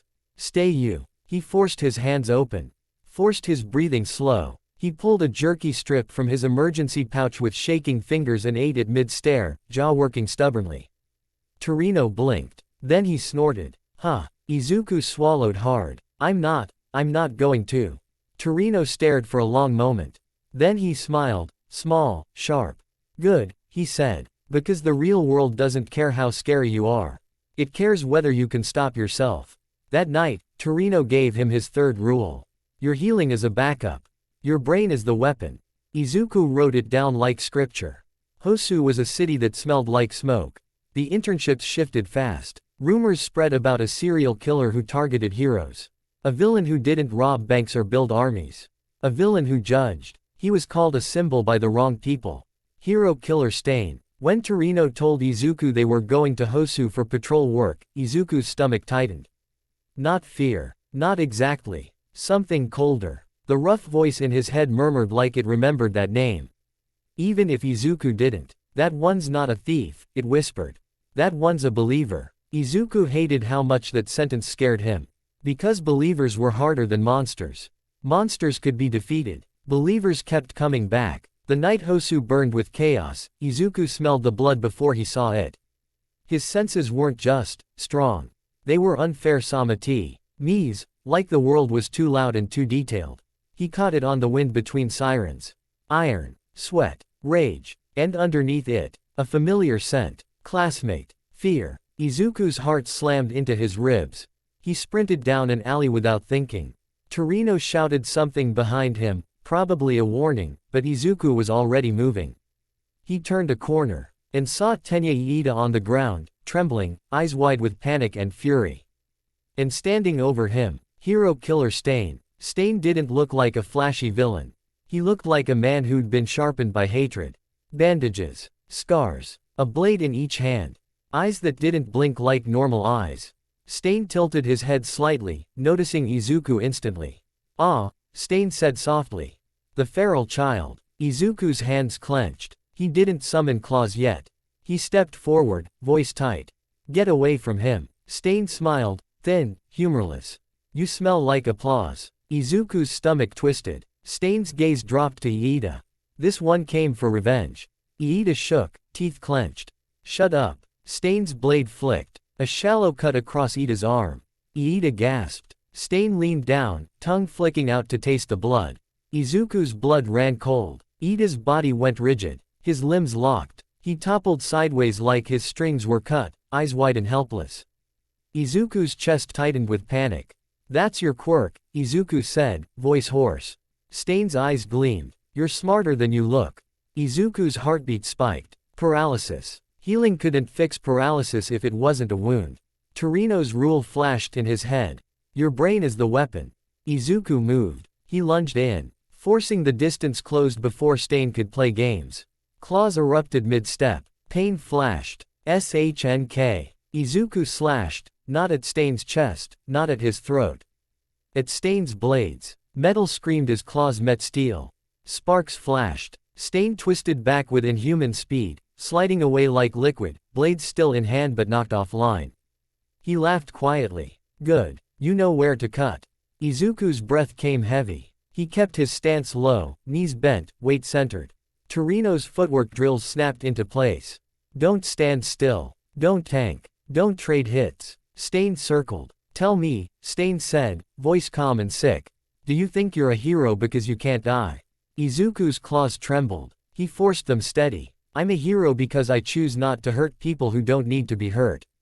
Stain's smile widened. Pretty words. Then he darted in. Fast. A blade flicked past Izuku's cheek, too close. Izuku felt the sting of a cut. Blood. His instinct screamed. Stain's tongue flashed. Izuku jerked back. Too late. Stain licked the blood from his blade. And Izuku's body locked. It wasn't pain. It wasn't injury. It was like someone had flipped a switch in his nervous system. His muscles froze mid-motion. His claws stayed out, shaking slightly, but his arms wouldn't move. His breath came shallow. His eyes stayed wide. Stain leaned in, delighted.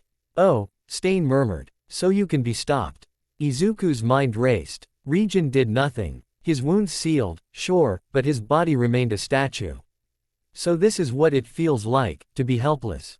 Stain's eyes sharpened. You're famous. People cheer when you bleed and stand back up. Quote. He leaned closer, voice whisper soft. But tell me, feral child, if you can't move, what are you? Izuku's jaw trembled. He couldn't answer. He couldn't even blink fast enough. Stain's blades lifted. Not toward Izuku. Toward Iida. Izuku's blood went ice. The berserker state roared inside his skull, not as movement but as pure rage. He couldn't act on it. He could only feel it. And the feeling was monstrous. Then, fire. A blast of heat slammed into the alley, forcing Stain back. A wall of ice surged up to block his path. Shoto Todoroki stepped into the alley like winter wearing a human face. Move, Todoroki said flatly. Away from them. Stain clicked his tongue. Another child. Another fake. Todoroki's eyes narrowed. You're going to jail. Stain laughed. For what? Testing heroes. Todoroki surged forward, fire and ice snapping in controlled bursts. Stain danced through it, blades flashing, fast enough to make the air hiss. Izuku watched, paralyzed, mind screaming useless instructions. Todoroki, don't get cut. Stain slipped close and nicked Todoroki's side. Blood. Stain lunged. Todoroki jumped back instantly, avoiding a tongue swipe. Smart. But the cut remained. And Stain didn't need much. Izuku's paralysis began to fade, seconds passing like years. He felt his fingers twitch. His lungs draw deeper breath. His arms unlock slowly. Just as Stain tried again. Izuku moved. He didn't roar. He didn't charge blindly. He snapped forward like a spring released, claws slashing at Stain's wrists. Stain jerked back, but Izuku had learned something crucial in those frozen seconds. This man wasn't afraid of pain. He was afraid of being denied control. Izuku didn't chase his body. He chased his options. He slashed the alley wall supports, drive, opping pipes and debris to limit Stain's movement. He kicked loose gravel into Stain's footing. He used a claw to hook a hanging sign and swing it down like a barrier. Stain's eyes widened slightly, annoyed now. You fight like a professional, Stain hissed. Izuku's voice was rough. I train. Stain's grin returned, sharp and hungry. Then you should know what comes next. He lunged again, aiming for Izuku's arms. Where he knew blood would be easy. Izuku twisted, letting the blade graze his shoulder instead of his forearm. Pain flashed. Blood seeped. But Izuku didn't give Stain time to taste it. He slammed his elbow into Stain's jaw. The hit wasn't superhuman. It was human. And it landed because Torino's training had hammered one truth into Izuku's bones. Position beats durability. Stain staggered. Izuku followed with a claw swipe that sliced Stain's blade strap, not flesh, forcing one weapon to Clatten's eyes narrowed, furious. Todoroki trapped the dropped blade in ice instantly. Stain's smile cracked. Interesting. He muttered. The feral boy refuses to kill. Izuku's claws trembled again, but his eyes stayed clear. I don't have to kill you, Izuku said. I just have to stop you. Stain stared at him, really stared. And for the first time, something in Stain's expression looked uncertain. Then sirens grew louder. Pro-heroes closing in. Stain's gaze flicked toward the street. He clicked his tongue in irritation. Society breeds children, he spat, and calls them heroes. He backed away slowly, blades still up. But you. His eyes sharpened on Izuku. You're walking a knife's edge. Izuku's voice came out hoarse. I know. Stain's grin returned, strangely approving. Good, he whispered. Because heroes who don't fear themselves become monsters. Then he tried to move. Todoroki's eyes shot up. Izuku lunged. Together, they pinned Stain's movement, ice trapping ankles, claws digging into concrete near his wrists like nails. Stain snarled and fought like a wounded animal. But the alley had run out of space. And the heroes arrived. The moment Stain was contained, a wall of fire erupted at the alley entrance, commanding and violent. Endeavor stepped in like a walking inferno, eyes sharp with disgust. Stain. Endeavor growled. You're done. Stain laughed even as he was restrained. Look at you. The fake number one. Endeavor's flames flared. Izuku tensed instinctively. Why? Fire still triggered something primal in him. Todoroki's jaw tightened. Stain's eyes flicked between them, satisfied like he'd planted a seed. Then Stain looked at Izuku again. And he said something that would echo through the country by morning. This one, Stain declared loudly, is not pretending. Izuku froze. Stain's grin sharpened. A beast, choosing to be human. The cameras caught it. The crowd outside heard it. The hero killer, Japan's most feared ideological villain, had just validated the feral kid. Izuku didn't feel proud. He felt sick. Because he knew what attention like that meant. Later, when the adrenaline faded, Izuku sat on the curb with his emergency pouch empty and his hands shaking. Torino stood above him, arms crossed. You ran ahead, Torino snapped. Izuku swallowed. I smelled Iida, I couldn't. Torino's cane tapped Izuku's knee lightly. Not a hit. A reminder. You did better than I expected, Torino said. Izuku looked up, startled. Torino's eyes narrowed. You learned the lesson, didn't you? Izuku swallowed hard. Regeneration doesn't matter if I can't move. Torino nodded once. Good. Izuku's voice came out smaller. I hated being paralyzed. Torino stared at him for a long moment. That's why you'll stay careful, Torino said. Fear has its uses. Just don't let it drive. Izuku nodded. Then, softly, he asked the question that had been clawing at him since the fight. Why did Stain say that about me? Torino's expression hardened. Because he's trying to rewrite the world, Torino said. And he just decided you're a symbol he can use. Izuku's stomach turned. The rough voice in his head murmured, darker now. Symbols get hunted. Izuku stared down at his hands. His claws didn't come out. But he could feel them waiting. And somewhere far away, in places that didn't care about heroism, only leverage, someone else watched the footage too. Someone whose plans had already started bending around Izuku's existence. Someone who didn't need ideology. Only opportunity. All for one listened to the report in silence. Then he spoke, voice calm as a knife sliding from a sheath. So the boy can be stopped. A pause. That means he can be taken. And in the shadows behind him, the League of Villains began to shift, quietly, deliberately, toward a new obsession. Izuku Midoriya. Not one for all. Something worse. Something unpredictable. Something that refused to die. Izuku should have felt proud after Hosu. He'd helped stop a killer. He'd protected a classmate. He'd proven, at least to himself, that he could fight without losing his humanity. But pride wasn't what followed him home. Fear did. Not his fear, though there was plenty of that. The fear of strangers. It lived in the way people stared a beat too long when he walked past a convenience store. In the way an elderly man pulled his granddaughter closer when Izuku's sleeves shifted and the faint scars on his forearms showed. In the way the news called him resilient, with the same tone people used for unstable. Increased security quietly. More patrols. More cameras. More adults pretending everything was normal. Aizawa didn't pretend. He sat on the edge of Izuku's desk aft class one day and spoke like he was reading a weather report. You're being watched, he said. Izuku's stomach tightened. Villains. Media. Agencies. Aizawa's eyes narrowed. And idiots. Izuku swallowed. What do I do? Aizawa's gaze was sharp. You stop walking alone. Izuku blinked. But Aizawa cut in, or not a lone wolf. You're a student. Izuku flinched at the phrase lone wolf like it hit a bruise.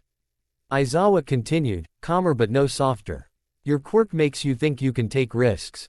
Stop. If you feel that itch in your arms, if you feel your breathing change. I ground myself, Izuku said quickly. Count sounds. Slow breath. Food. Aizawa nodded once. Good. And if something feels wrong, you don't push forward out of pride. You retreat and call for help. Izuku clenched his fists. But if someone needs. Aizawa's eyes hardened. This is what you don't understand, he said quietly. You're valuable. Not to the good guys. Izuku's throat went dry. Aizawa stood, scarf shifting. Your hero instincts are predictable.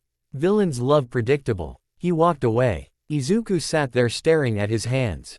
The rough voice in the back of his skull whispered, low and humorless. He's right. Izuku hated that it agreed. The kidnapping didn't happen on a heroic battlefield. It happened on an ordinary evening. Izuku had stayed late, finishing paperwork for Torino's internship log, healing times. Hunger levels, triggers, mitigation strategies. The kind of boring detail that kept him alive. He left UA with his bag slung over one shoulder and an emergency pouch in his pocket. The sun was low. The air was cool. The street outside campus felt almost peaceful. That should have been the first warning. Izuku's senses were sharp, sometimes unbearably sharp, and peaceful never smelled peaceful. It smelled like clean air and distant traffic and, underneath, something wrong. Not blood, not sweat, something chemical. His steps slowed. He looked around casually, pretending he wasn't scanning for threats. A man crossed the street with a briefcase. A couple laughed near a vending machine. A delivery bike passed. Normal. Too normal. Izuku felt his heartbeat pick up. He reached into his pocket and touched the emergency pouch, jerky, nuts, electrolyte tabs. Grounding. Then a voice called out. Help. Izuku stopped. The shout came from an alley 2 buildings down. A woman's voice. Strained. Panicked. Someone, please. Izuku's body moved before his brain finished thinking. He turned toward the alley. Aizawa's warning flickered in his head. Villains love predictable. Izuku hesitated, just one step. Then the hero part of him screamed louder. What if it was real? What if someone was dying and he walked away? Izuku clenched his jaw and jogged toward the alley, shoulders tense. The moment he crossed the threshold, the air changed, not colder, thicker. A sweet, metallic scent slammed into his lungs. His eyes widened. Gas. He spun back, and the alley mouth shifted. A dark wall slid across it like a curtain, not solid. Not smoke either. Something, misty. Something that ate the light. Izuku staggered, coughing. His vision blurred at the edges. His instinct screamed so hard his arms burned. Sank. Claws erupted automatically. Pain flashed. He slashed at the mist wall. The claws hit something, but it didn't tear like flesh or metal. It resisted like thick, stubborn fog. From the shadows, someone spoke. Please don't struggle, the voice said pleasantly. It makes the dosage unpredictable. Izuku's head snapped toward the sound. Figures stood deeper in the alley, 3 of them. Dressed like workers, masks covering their mouths. Their posture wasn't frantic like street thugs. It was calm, professional. That was worse. Izuku's heart hammered. He lunged forward. A dart hit his neck. Izuku jerked, hand flying to the spot. He barely felt the prick. But he felt what followed. A cold numbness spreading fast, like ice poured into his veins. His legs wobbled. He slashed anyway, fast. Brutal, claws carving sparks off a metal pipe, one of them raised defensively. The worker stumbled back. Another dart hit Izuku's shoulder. Then another. His regeneration sealed the punctures instantly. But regeneration couldn't erase what was already in his blood. His breathing got heavy. His stomach dropped into a sick, hollow spiral. The world tilted. He tried to force himself upright. Forcing oxygen into his lungs like that could burn the poison out. It didn't. One of the workers approached slowly, holding a device that hummed softly. Midoriya Izuku, the worker said, tone still polite. We apologize. This is necessary. Izuku snarled, claws trembling. Who? He rasped, voice thick. Who are you? The worker tilted their head slightly. We work for someone who values rare things, they said. And you are rare. Izuku tried to move again. His body didn't answer correctly. His muscles lagged behind his intent, like his nerves were underwater. The berserk rage surged, hot and violent, but it had nowhere to go. That helplessness snapped something inside him. He roared and slashed wildly. He clipped one worker's sleeve, tearing cloth and leaving shallow cuts underneath. The worker hissed in pain. Another worker struck Izuku's knee with a baton. Not to injure. To drop him, Izuku fell hard onto the alley ground.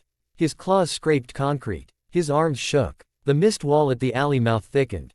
The last thing Izuku saw before his vision collapsed was a shape forming in the fog, tall, faceless, like a door made of smoke. A warp. Then the rough voice in his skull murmured. Calm as winter. This is what they do to weapons. Izuku tried to spit an answer. His mouth wouldn't cooperate. Darkness swallowed him. He woke up strapped to a table.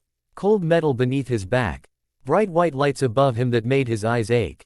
His wrists and ankles were bound with thick restraints, specialized, layered, lined with something that felt wrong against his skin.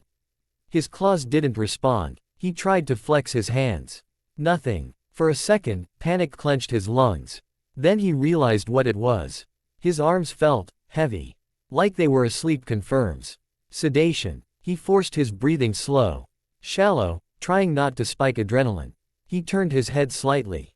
The room was sterile. Glass walls. Medical machines. Monitors. The quiet beep-beep of systems that didn't care whether he was a person. Behind the glass, silhouettes moved. People in coats. People talking. He couldn't hear them clearly, but he could read body language.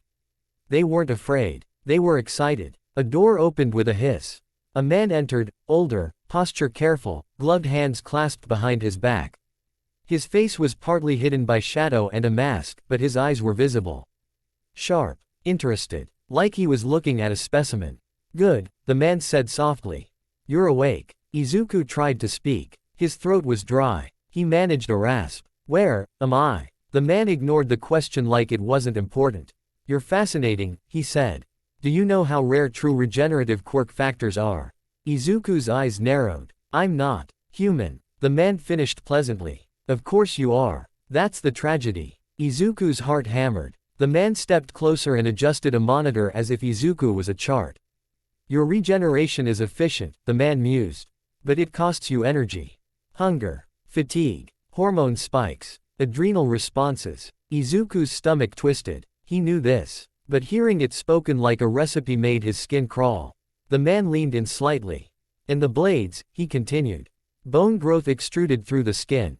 Rapid mineralization. Remarkable. Izuku fought his restraints, just a little. The bindings didn't budge. The man didn't flinch. We are going to improve you, he said calmly. Izuku's blood ran cold. No. The man smiled slightly. Yes. Izuku's voice cracked, rage flaring. I'm not a weapon. The man's eyes gleamed. That's where you're wrong. He lifted a syringe. Izuku's body tried to jerk away, but the restraints held. The rough voice in his head spoke again, quieter now, a warning. If you panic, you lose. Izuku forced himself to breathe. The man injected something into a port on Izuku's arm. Cold spread through his veins. His muscles went heavy again, like gravity doubled. Not a sedative, the man said, watching Izuku carefully. A catalyst. Izuku's breath hitched. Catalyst, for what? The man gestured to a tray beside the table. On it sat thin rods, dark, matte metal, gleaming faintly under the lights. Not shiny like steel. Dense. Heavy. Wrong. We want your quirk factor to accept reinforcement, the man said, voice almost reverent. A biometal integration. A composite. Izuku's stomach turned. You can't. Oh, we can, the man said gently. Like correcting a child. Your body is adaptable. That's what regeneration is, adaptation at speed. He adjusted a dial on a machine. A low hum filled the room. Izuku's arms began to ache from the inside out. Not the normal claw pain. This was deeper. Like his bones were being asked to grow in a direction they hated. Izuku clenched his teeth so hard he tasted blood. His heart hammered. His quirk stirred. He felt it, the itch, the pressure. The claws wanted out, but something in the restraints suppressed the emergence, forcing the growth to strain instead of release. Izuku's vision spotted. The rough voice in his head growled, no longer amused. They're forcing it. Izuku's breath came ragged. Pain flooded him, hot, relentless. He couldn't scream properly because the sedative dulled his throat. But he made a sound anyway, a broken animal noise that he hated. The man watched with clinical fascination. Yes, the man murmured. There. The quirk factor is responding. Uku's eyes burned with tears he refused to let fall. I'm going to kill you, he rasped, voice shaking. The man smiled politely. No, you're not. You're a good boy who wants to be a hero. Izuku froze. The man leaned closer, voice soft. That's why you'll survive this, he said. Because you won't do what monsters do. Izuku's claws finally erupted, half-formed, tearing through skin with a sickening sensation. But they weren't clean bone. They looked darker at the edges. The tips had a faint, dull sheen, like something heavy had fused into them. Izuku stared, horrified. The man's eyes lit up. There it is, he whispered. The composite is taking. Izuku's breathing went shallow. The berserker rage surged like a tidal wave. This time it wasn't fueled by fear. It was fueled by violation. By being turned into an object. By being told he was predictable. Izuku's whole body shook. The restraints creaked. The table rattled. The man stepped back, finally cautious. Careful, he warned. If you fracture yourself too deeply, the integration will. Izuku didn't think. He didn't calculate. He did something pure and desperate. He refused. He flexed his claws and drove them into the metal restraints, not the glass, not the people. The restraints. Pain tore through his arms. The claws screamed against the binding material. Sparks flew. The dull metal tips didn't crack the way bone should. They bit. The restraints split. Izuku's right arm freed. Then the left. He ripped the remaining bindings apart like tearing rope, skin shredding, healing struggling to keep up with the damage. The man backed toward the door. Alarms began to wail. Izuku swung his legs off the table and hit the floor hard. His knees buckled. His stomach was empty. His head swam. But he stood. The man's voice rose, losing its calm. Stop him. Doors locked with heavy clunks. Izuku looked up, and saw his reflection in the glass. A boy with blood on his forearms, eyes wild, claws out. For half a second, he didn't recognize himself. The rough voice in his head whispered, steady. Don't become what they want. Izuku swallowed hard. He forced his breathing down. He forced the berserker haze back, just enough to aim. Then he moved. Fast. Not reckless. Purposeful. He didn't chase the man. He chased the exit. He slashed wires, panels, locks, things that screamed and sparked and gave way. He used the claws like tools, like he'd trained. The dull metal tips tore through steel more easily now. That terrified him. It also saved him. A security team rushed in, masked, armed with batons and shock devices. Izuku braced. The first baton hit his shoulder. Pain flared. His body tried to heal, but the sedative slowed it. Everything felt sluggish, sticky. Izuku gritted his teeth. He couldn't tank this. He dodged. Torino's footwork slid under a swing. Elbowed a man's ribs, then slashed the shock device in half. He didn't cut flesh. Not unless he had to. But one guard grabbed him from behind, locking his arms.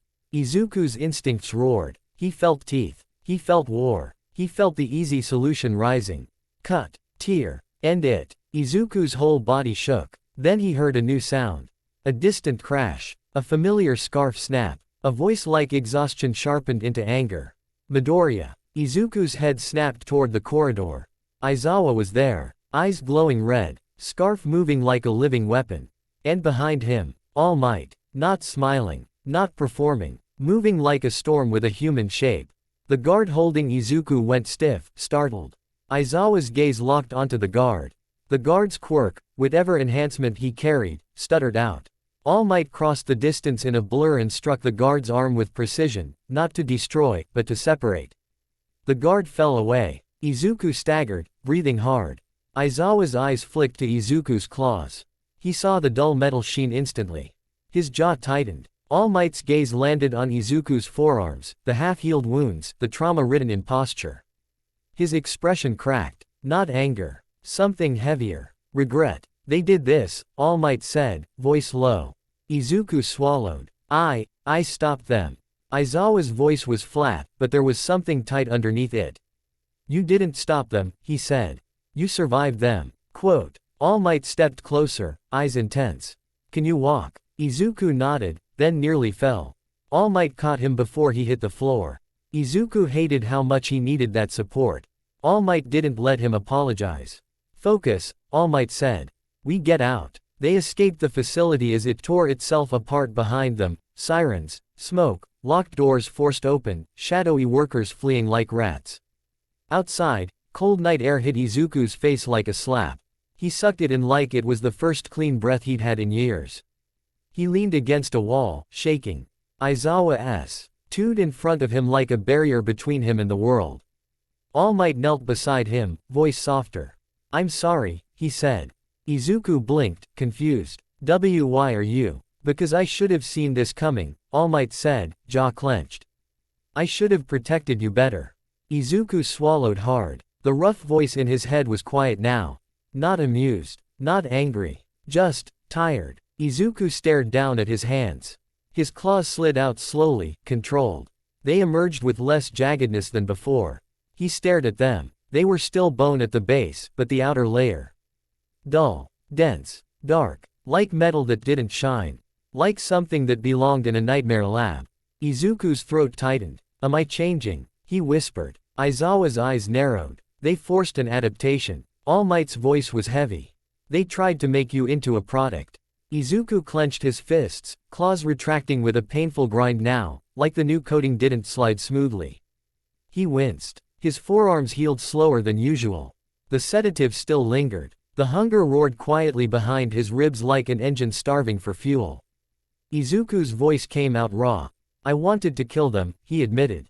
Aizawa didn't flinch. All Might didn't recoil. All Might just put a hand on Izuku's shoulder, steady. "And you didn't," All Might said. Izuku stared at him, eyes burning. All Might's gaze was fierce. "That matters," he said. "Hold on to that." Izuku nodded shakily. He didn't feel heroic. He felt violated. He felt angry. He felt like there was a beast inside him pacing in a smaller cage now, scraping at the bars. But he also felt something else. A hard, bitter clarity. If villains could do this to him, they could do it to anyone. And he would not let that happen. Not while he still had a choice. Far away, in a quiet room where monitors glowed, someone watched the lab footage before it cut out. Not the escape, the integration. The moment the claws took the composite. A calm voice spoke in the dark. "Excellent." A pause. "Even damaged, the data is priceless." Someone else asked, nervous, but he escaped. The calm voice interrupted, almost amused. "He was always going to," it said. The point was never possession. A pause. The point was understanding. And somewhere in that darkness, plans shifted again, more urgent now, more desperate. Because the wild card had proven two things. He could be captured. And he could come back sharper. The first thing Izuku Midoriya noticed when he returned to UA.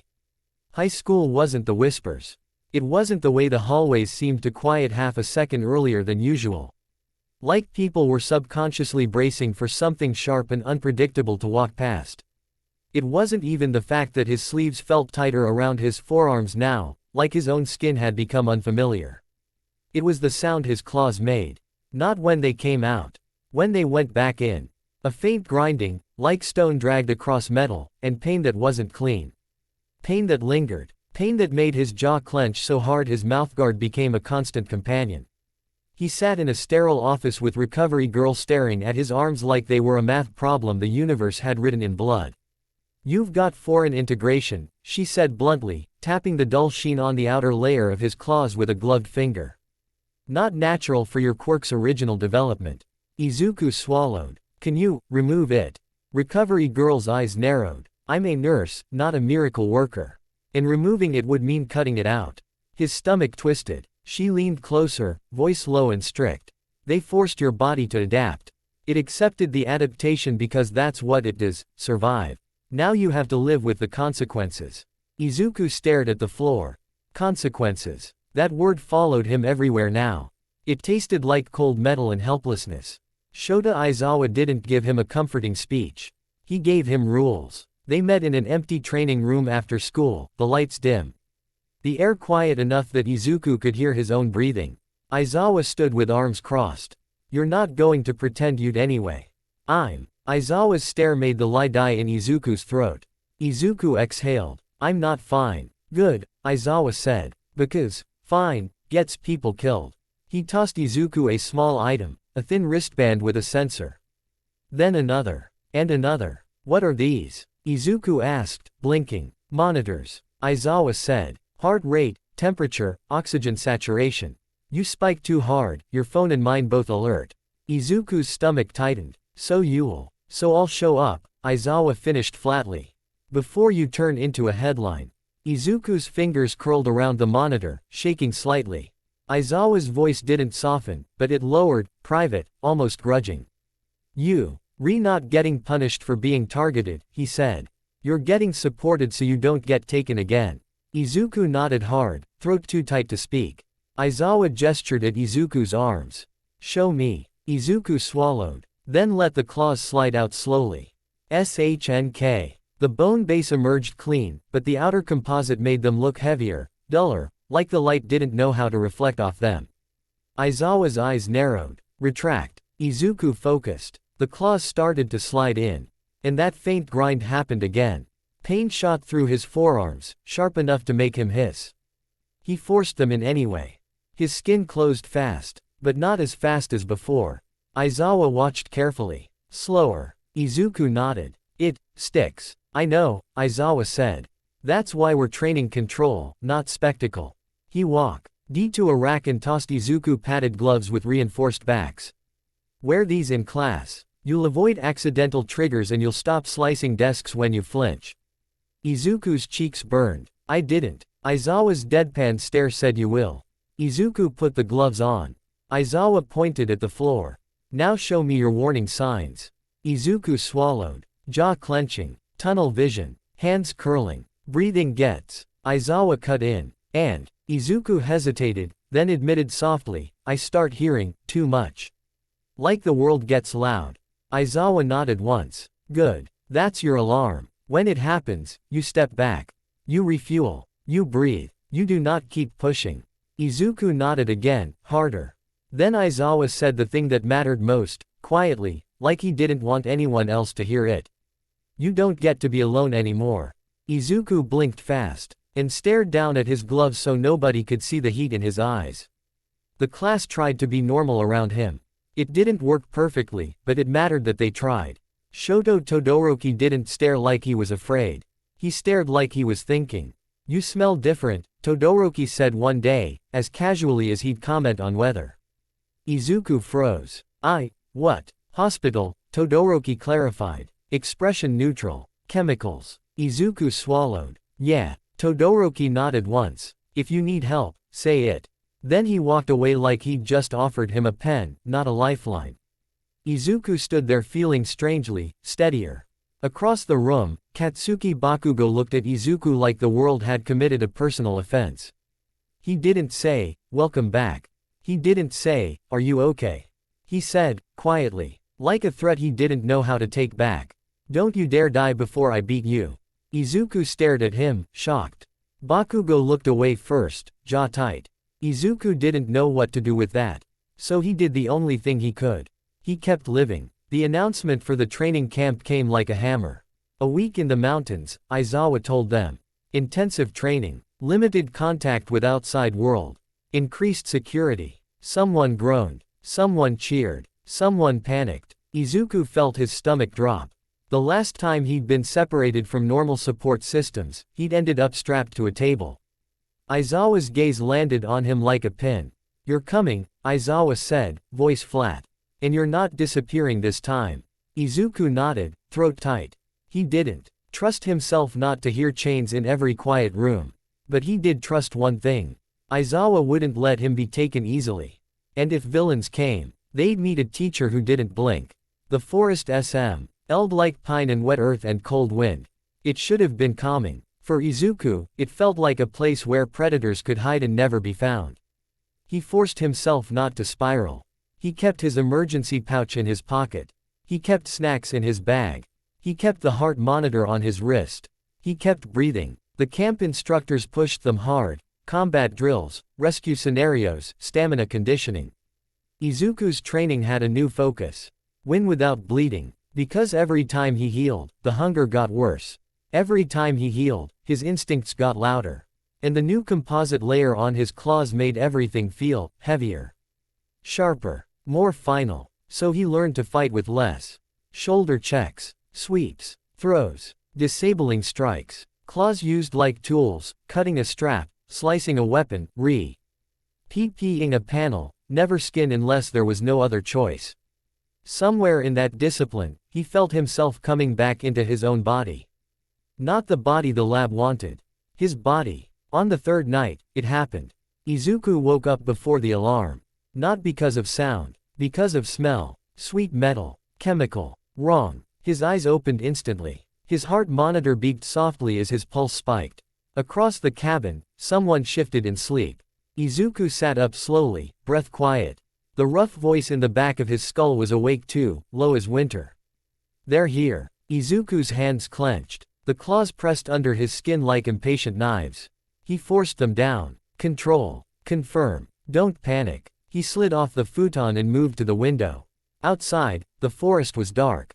Then, movement. A ripple in the air, like reality was being unzipped. A portal of swirling mist opened between the trees. Izuku's blood ran cold. He didn't need to understand it to know what it was. A warp. Figures stepped out, quiet and purposeful. The League of Villains. Izuku's stomach turned to ice. He backed away from the window, breathing shallow. He didn't scream yet. He didn't wake everyone yet. Because the camp was full of sleeping students, panic would scatter them like prey. He needed a teacher. He needed Aizawa. Izuku moved. Bare feet on wood, silent. He slipped out of the cabin and into the cold night. The forest air hit his lungs like a slap. His senses sharpened instantly, too sharp. Every rustle sounded like an ambush. Every branch looked like a hand. He forced his breath slow. He ran. Not toward the villains. Toward the staff cabins. Toward safety. Halfway there, the portal expanded again, and a voice drifted through the trees, lazy, mocking. "Tamura Shigaraki. UA really does love field trips," the voice drawled. Izuku's heart hammered. He veered off, using trees as cover, moving in short bursts the way Torino had taught him, never straight, never predictable. Then he heard it. A scream. High-pitched. A kid's scream. Izuku skidded to a stop. He turned toward the sound before his brain could argue. No, don't be predictable. But his feet moved anyway. Because heroes were predictable, and he hated that it was true. He sprinted through the trees and burst into a small clearing. A child stood there, frozen in terror, clutching a small bag. Kota Izumi. And towering in front of him was a villain built like a walking wall. Muscles bulging under a warped grin. Muscular. "Found a little one," the villain laughed. "Love these. They scream the best." Izuku's blood went hot. His claws erupted before he gave permission. SHNK. Pain flashed. The composite layer made the tips feel heavier, like the air itself got cut just from their presence. Muscular turned, eyes lighting up. "Oh, you're the Claw Kid." Izuku stepped between the child and the villain, voice shaking but steady. "Run," he told Kota, without looking back. "Go to the cabins. Now." "Kota." Izuku forced his voice calmer. "Please." The child bolted. Muscular laughed, delighted. "So you're the hero type. Great. I get to break you." He lunged. Fast, too fast for a man that big. Izuku dodged, but not cleanly. A fist clipped his shoulder and sent him skidding across dirt. Pain flared. His body tried to heal. His hunger stirred like a beast waking up. Muscular flexed, muscle fibers surging outward like armor. "Heard you heal. Heard you don't die." Izuku pushed up, breathing hard. "I'm not here to die." Muscular grinned wider. "No, you're here to entertain me." He charged again. Izuku didn't trade hits. He moved. Footwork. Angles. Trees as cover. He slashed at the muscle armor, not deep, not aiming for gore, but aiming for the fibers that held it together, like cutting ropes under tension. The composite tips bit into the villain's protection more than bone ever should. Muscular hissed, surprised. "Oh," he snarled. "They upgraded you." Izuku's stomach twisted. "They didn't upgrade me." Muscular swung. Izuku ducked. A tree behind him exploded into splinters.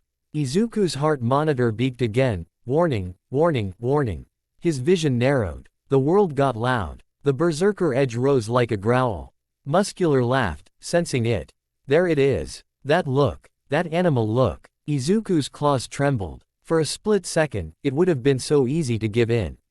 To stop thinking. To start tearing until the threat was gone. But Aizawa's voice cut through his head like a blade. "Stay you." Izuku forced a breath in.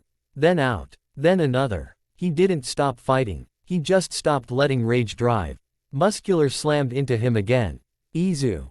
Deku took the hit on his forearms, bones cracking, then rolled with it, using the momentum to pull himself behind Muscular's arm like a pivot. Pain exploded. His arms tried to heal. His stomach felt like it dropped through the earth. But Izuku didn't freeze. He used the opening, one clean, controlled strike, to slice through the binding muscle fibers at Muscular's elbow joint.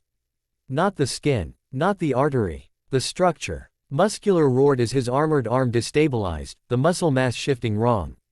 Izuku didn't celebrate. He backed up, breathing hard, forcing food from his pouch into his mouth with shaking fingers.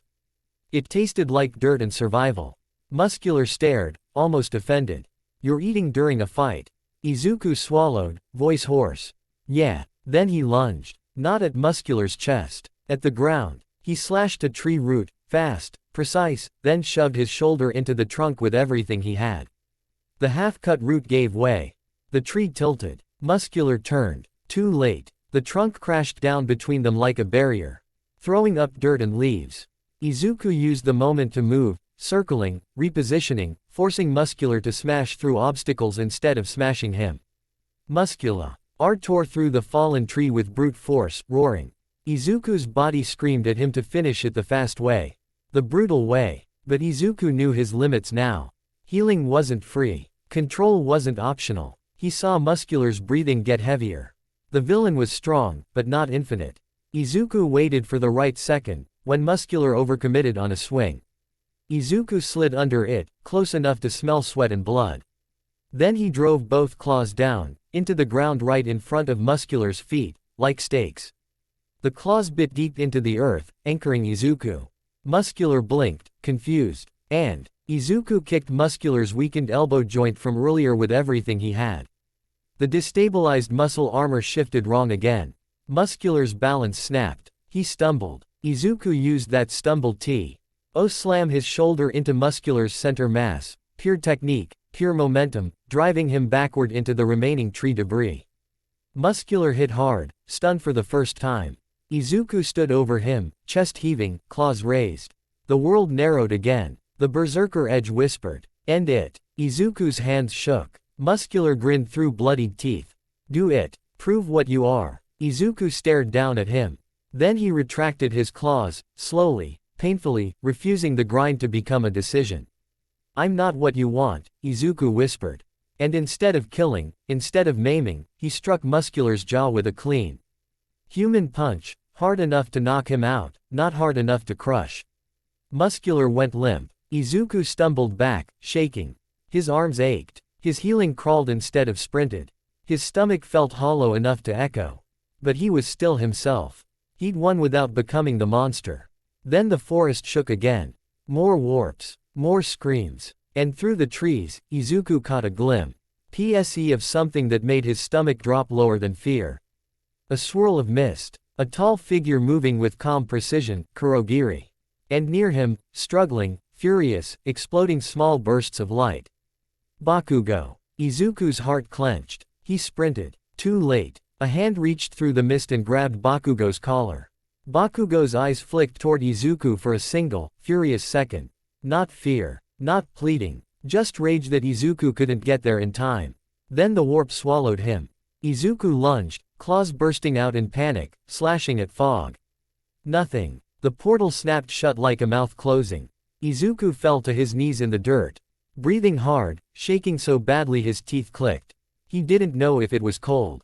Or rage. Or the pure, sick helplessness of watching someone get taken again.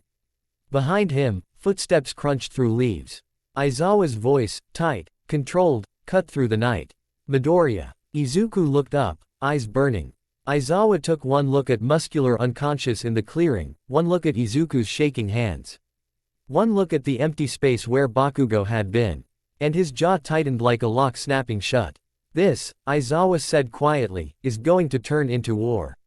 Izuku swallowed, voice raw. "We have to get him back." Aizawa's eyes narrowed. "We will." Then, colder, more dangerous, he added. "And you're not going alone. The worst part about knowing you heal is how quick people start believing you don't hurt." Deku hurt. He hurt in the quiet moments, when the dorm lights went out and his mind replayed the warp swallowing Katsuki Bakugo like a mouth closing. He hurt And the mornings, when he retracted his claws and felt that faint grind, like the lab had left a scar that pain couldn't stitch shut. He heard in the training yard, when his body tried to solve fear by becoming something sharp and fast and merciless. And now, as the teachers moved around campus with tighter jaws and quieter voices, he heard in the space between what he wanted to do and what everyone told him was logical. Because logic said, stay put. Logic said, the pros will handle it. Logic said, you're a student. But the thing inside Deku, the old survival instinct with a long memory, kept whispering something colder. If you wait, you accept the outcome you get. They didn't tell Class 1A much. Not officially. Shota Aizawa only confirmed two things before he walked them back into the door. Mizan locked the tone of the room into something heavy. 1. The villains wanted a hostage, he said.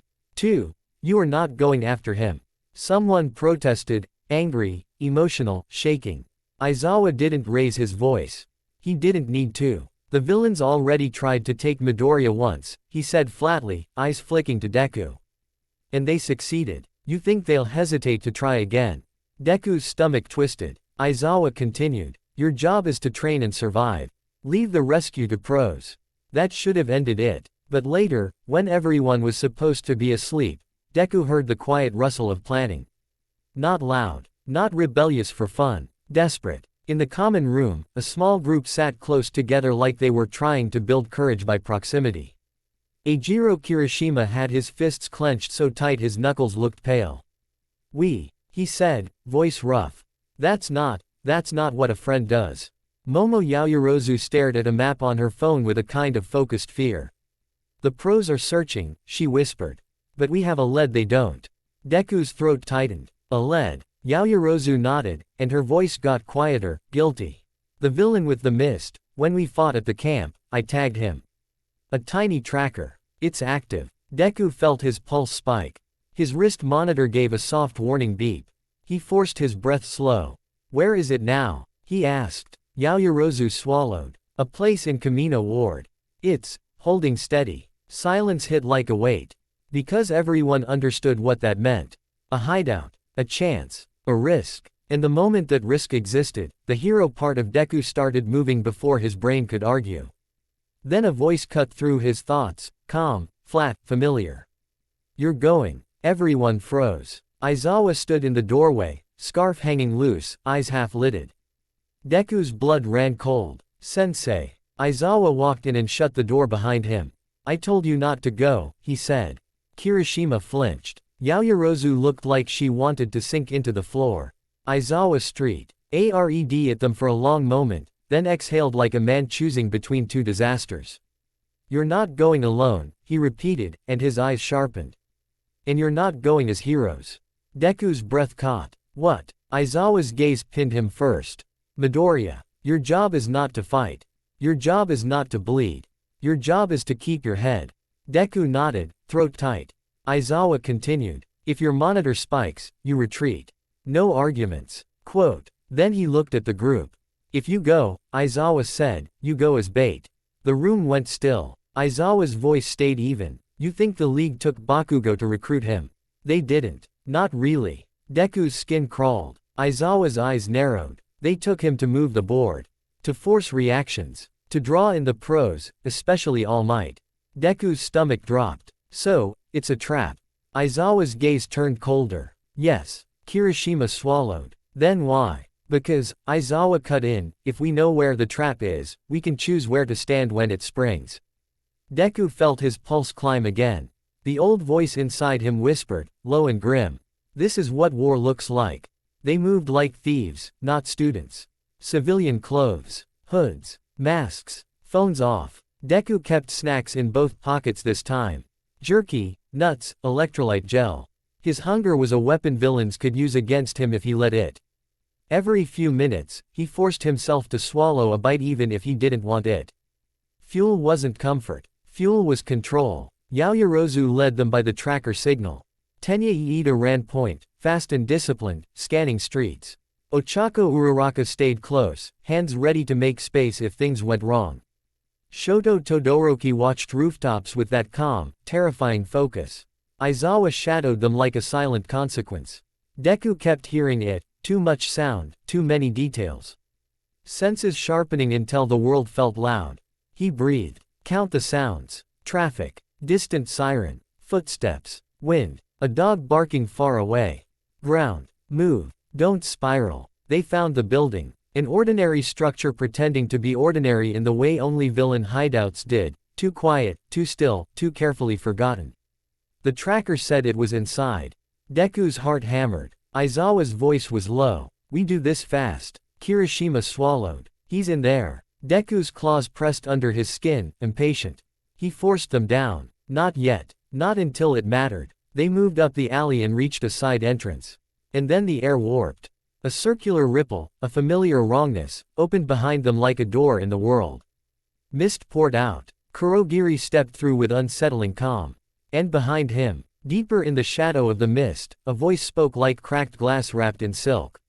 So you came anyway. The hairs on Deku's arms rose. Because that wasn't Shigaraki. That voice belonged to someone older. Someone who sounded like patience sharpened into cruelty. The mist widened. And all for one stepped into the alley like the night itself had decided to wear a mask. Deku's stomach went ice. Aizawa's posture shifted, subtle, deadly, eyes narrowing. All for one's head tilted slightly, as if he were amused by the group. My, he said softly. Students. His masked gaze drifted over them like inventory.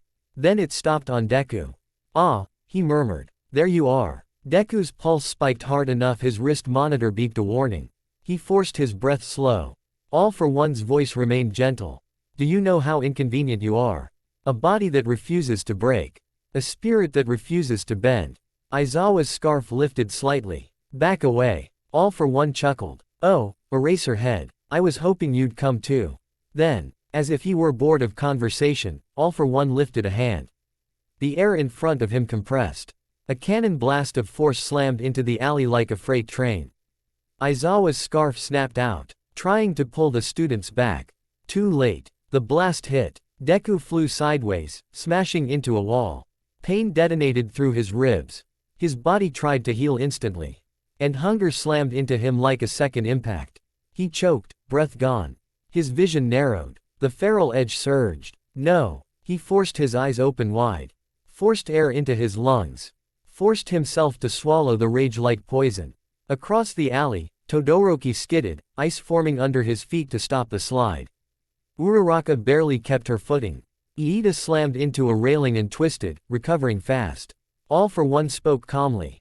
Almost kindly. See, this is why children shouldn't play at war. Aizawa's eyes glowed red. All for One's smile widened beneath the mask, like he could feel it. Then Aizawa hissed, tight, move. Now. Because the trap had sprung. And the next layer was arriving. The building's front wall exploded outward in smoke and debris. Figures burst into the open, villains, Nomu-like silhouettes. Chaos spilling into the street. And in the middle of it, hands bound, posture rigid with fury, Bakugo. Kirishima's breath hitched. Bakugo. Bakugo's eyes snapped toward them, and for a second his face did something raw and furious and relieved all at once. Then his expression twisted into rage. Idiots. He screamed. What are you doing here? Deku's chest tightened. Because that was Bakugo, angry because he cared. Furious because he didn't know how to say it any other way. All for One's voice slid through the noise. Bring the boy, he said, and it wasn't clear which boy he meant. Deku felt it then, the shift. All for One wasn't just watching the hostage. He was watching Deku. The old voice in Deku's skull whispered, cold. He wants you more than he wants Bakugo. Aizawa snapped. Pet his scarf around Yaoyorozu and yanked her behind cover. Todoroki, smoke. Aizawa barked. Todoroki slammed ice into the street, bursting steam as it cracked through lingering heat and dust, fogging sightlines. Uraraka moved like lightning, touching debris to float it up into a moving shield. Iida grabbed Kirishima's shoulder and pulled him back before he charged blindly. Aizawa's eyes locked on, All for One, erasure intent, then flicked to Kurogiri, calculating. Midoriya, Aizawa said sharply, voice cutting through Deku's tunnel vision. Rescue only. Deku nodded once. Then he ran. Not at All for One. At Bakugo. He let his claws come out mid-sprint. SHNK. Pain flashed. The composite tips felt heavier, but they bit into the air like certainty. He reached Bakugo and slashed the bindings, not the skin. The rope, the straps, the restraints. The composite cut clean. Bakugo surged forward instantly like a released explosion, grabbing Kirishima's offered hand. "Don't touch me like I'm weak." Bakugo snarled, then, quieter. To Kirishima alone, "Thanks." Key wide. Why yeah. For 1 second, it worked. For 1 second, the rescue was real. Then a wave of pressure rolled through the street, like the air itself was being weaponized. All for One spoke, amused. "Did you think I'd let you leave?" A Nomu-like brute lunged toward them. Deku moved without thinking, stepping between it and Bakugo. The brute swung. Deku took the hit on his forearms. Bones cracked. Pain flashed white. His body started healing. His hunger roared. His vision narrowed. The berserker edge surged like a tide. He heard his own breath turn rough. He felt the world get loud. Aizawa's voice snapped through his skull like a leash. "Midoriya, breathe." Deku did. He forced air into his lungs, slow. He forced the rage down, not by denying it, by aiming it. Control isn't calm. Control is choice. He slashed the Nomu's shoulder joint, not deep, not fatal, just enough to sever structure. The composite tips bit harder than bone ever should. The Nomu's arm dropped uselessly. Bakugo's eyes widened, just for a fraction. Deku didn't look at him. He didn't have time. Because All for One was moving now, slow steps, unstoppable presence. His masked gaze locked onto Deku. "You're learning restraint," All for One said softly. "How admirable." He lifted a hand again. A thin, spear-like rivet shot out, fast enough that dodging was instinct, not decision. Deku twisted aside. The rivet grazed his side, tearing flesh. Pain flared. Healing surged. Hunger hit harder. All for One chuckled. "Yes. Heal. Spend yourself. It's such a convenient weakness." Deku's stomach dropped. He forced himself to swallow an electrolyte gel with shaking fingers, right there, mid-chaos. All for One's head tilted. "Oh," he murmured. "You've been trained." Aizawa whipped his scarf out, yanking Deku backward, out of the direct line. "Enough," Aizawa said, voice flat and lethal. "You don't get him." All for One laughed, genuinely entertained. "Eraser head," he said. "You're standing between a storm and the sea." Then, like the sky itself was answering a command, a shockwave split the street. A presence landed, heavy, familiar. The air shifted like a symbol stepping into a story. All Might arrived, but he didn't arrive smiling. He arrived angry. His eyes met Deku's for a brief second, an anchor thrown across chaos. Then All Might turned to All for One. "All for One," All Might growled. "Let them go." All for One's voice softened into something almost affectionate. "My old friend," he murmured. "You always rush to save people. It's why you're so easy to move." All Might's fists clenched. Deku backed away automatically, dragging Bakugo and Kirishima toward cover where Uraraka held floating debris like a shield. The pros began arriving, sirens, flashes, heat, motion. Endeavor crashed into the scene like fire given a body, barking orders.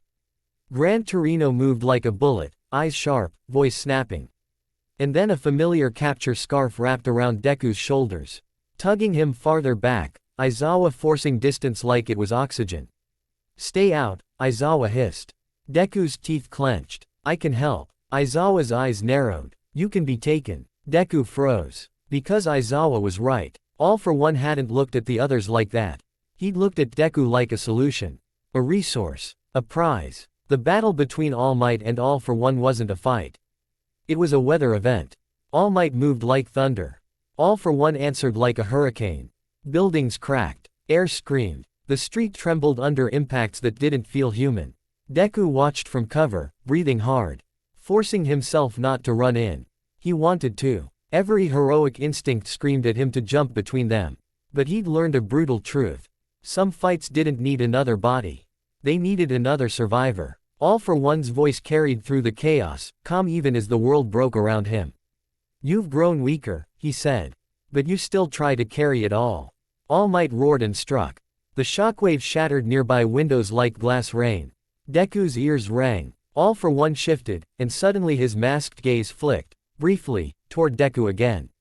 And Deku felt it. A decision. All for One changed angle, not to win, but to reach. A rush of force, a path carved through debris, a direct line toward Deku's cover.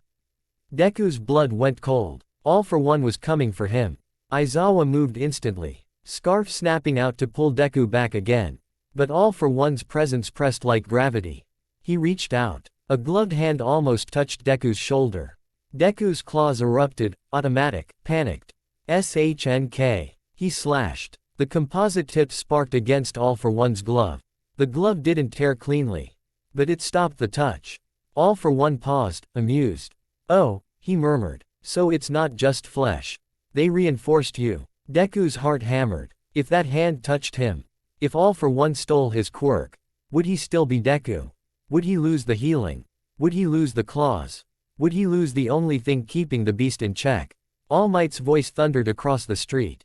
Get away from him. All Might launched forward like a missile, slamming into All for One with a punch that turned air into a roar. All for One staggered back, and for the first time, his calm cracked, just a fraction. Not fear. Annoyance. As if Deku's existence had made the equation messier than he liked. All Might stood between them now, chest heaving. All for One chuckled again, but the sound had edges. You're protecting a child, he said softly. How sweet. All Might's voice was low, lethal.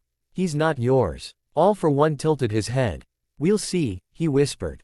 Then he shifted again, power building, quirks stacking, the air compressing like the world itself was about to be crushed. And All Might did something that made Deku's stomach drop. All Might's shoulders lowered. His stance changed. Not a hero stance. A last stand stance. Deku recognized it without knowing how. It was the posture of someone who had decided. This ends here. All Might moved with everything he had left. Not clean. Not elegant. Pure will. He struck. Again. Again. Each blow was louder, heavier, more desperate than the last. All for One retaliated, shockwaves, rivets, air cannons, force layered like armor. The street became a storm. Deku's hands shook. He bit down hard on his mouthguard. He swallowed another bite of jerky because he couldn't stand watching himself become useless. Bakugo's eyes were wide, furious, horrified. Kirishima looked like he might cry. Endeavor barked orders. Torino moved like a dart, guiding civilians and pros. And then, in the center of the storm, All Might faltered. Just for a heartbeat. All for One surged in. Deku's body tried to move. Aizawa's scarf tightened on him like a leash. No. Aizawa snapped, eyes burning. Stay. Deku froze mid-step, trembling. All Might, breathing ragged, blood at the edge of his mouth, looked up. And he saw the cameras. He saw the crowd watching from distance. He saw the fear of a nation that didn't realize its symbol was running out. All Might straightened. And he smiled. Not because it was easy. Because it was necessary. Then he raised his fist and drove everything he had left into one final strike. The impact shook the street like an earthquake. All for One's body flew backward. The masked villain slammed into rubble. For a moment, the world went quiet. Dust drifted. Sirens echoed. And All Might stood, fist raised, holding the pose like he was holding Japan together by sheer refusal to fall. All Might turned SLIGHTLY toward the cameras, toward the public, toward the future. His voice carried, strained but clear. Fear not, he said. Then his breathing hitched. His big form trembled. And the truth finally spilled into the light. All Might's body shrank. The symbol peeled away, revealing the frail man underneath. A collective gasp rippled th wave. Deku's throat tightened so hard it hurt. All Might, Toshinori, still raised his fist anyway. And he spoke, not to Deku alone, but to everyone watching. You are next. Not you, as a single successor with a secret torch. You, as a generation. As kids who would have to carry the idea when the man could no longer carry the body. Deku felt the words slam into his ribs like a promise he hadn't asked for but couldn't refuse. All for One's laughter echoed faintly from the rubble, broken, furious. Delighted all at once. Then pros moved in, binding him, restraining him, dragging him into custody before the storm could rise again. All for One's masked gaze flicked one last time toward Deku. And in that gaze, Deku felt a cold certainty. This wasn't over. Because All for One hadn't just lost a fight. He'd learned exactly which piece on the board mattered most. Later, when the smoke cleared and the adrenaline faded into trembling exhaustion, Aizawa shoved Deku into a shadowed corner and stared at him like he was making sure he still existed. Did he touch you? Aizawa demanded. Deku shook his head quickly. No. He almost, but Aizawa's eyes dropped to Deku's forearms, where the fresh cuts had already healed, slower than before, still angry red. Aizawa's jaw clenched. You did what you were told, he said. It sounded like praise coming from him, which made it feel unreal. Deku swallowed. All Might. Aizawa looked away. He made his choice. Bakugo stormed over, face twisted with fury and something rawer underneath. You. Bakugo snapped at Deku. You idiot. You absolute. He stopped, because his voice cracked. Bakugo shoved his hands into his pockets, staring at the ground like it offended him. Thanks, he muttered, so quietly it barely existed. Kirishima blinked, stunned, then grinned like he might cry.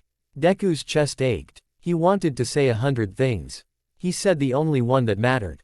Don't get taken again. Bakugo scowled. Shut up. But he stayed close. That night, after the debriefing, Deku found All Might alone on a rooftop.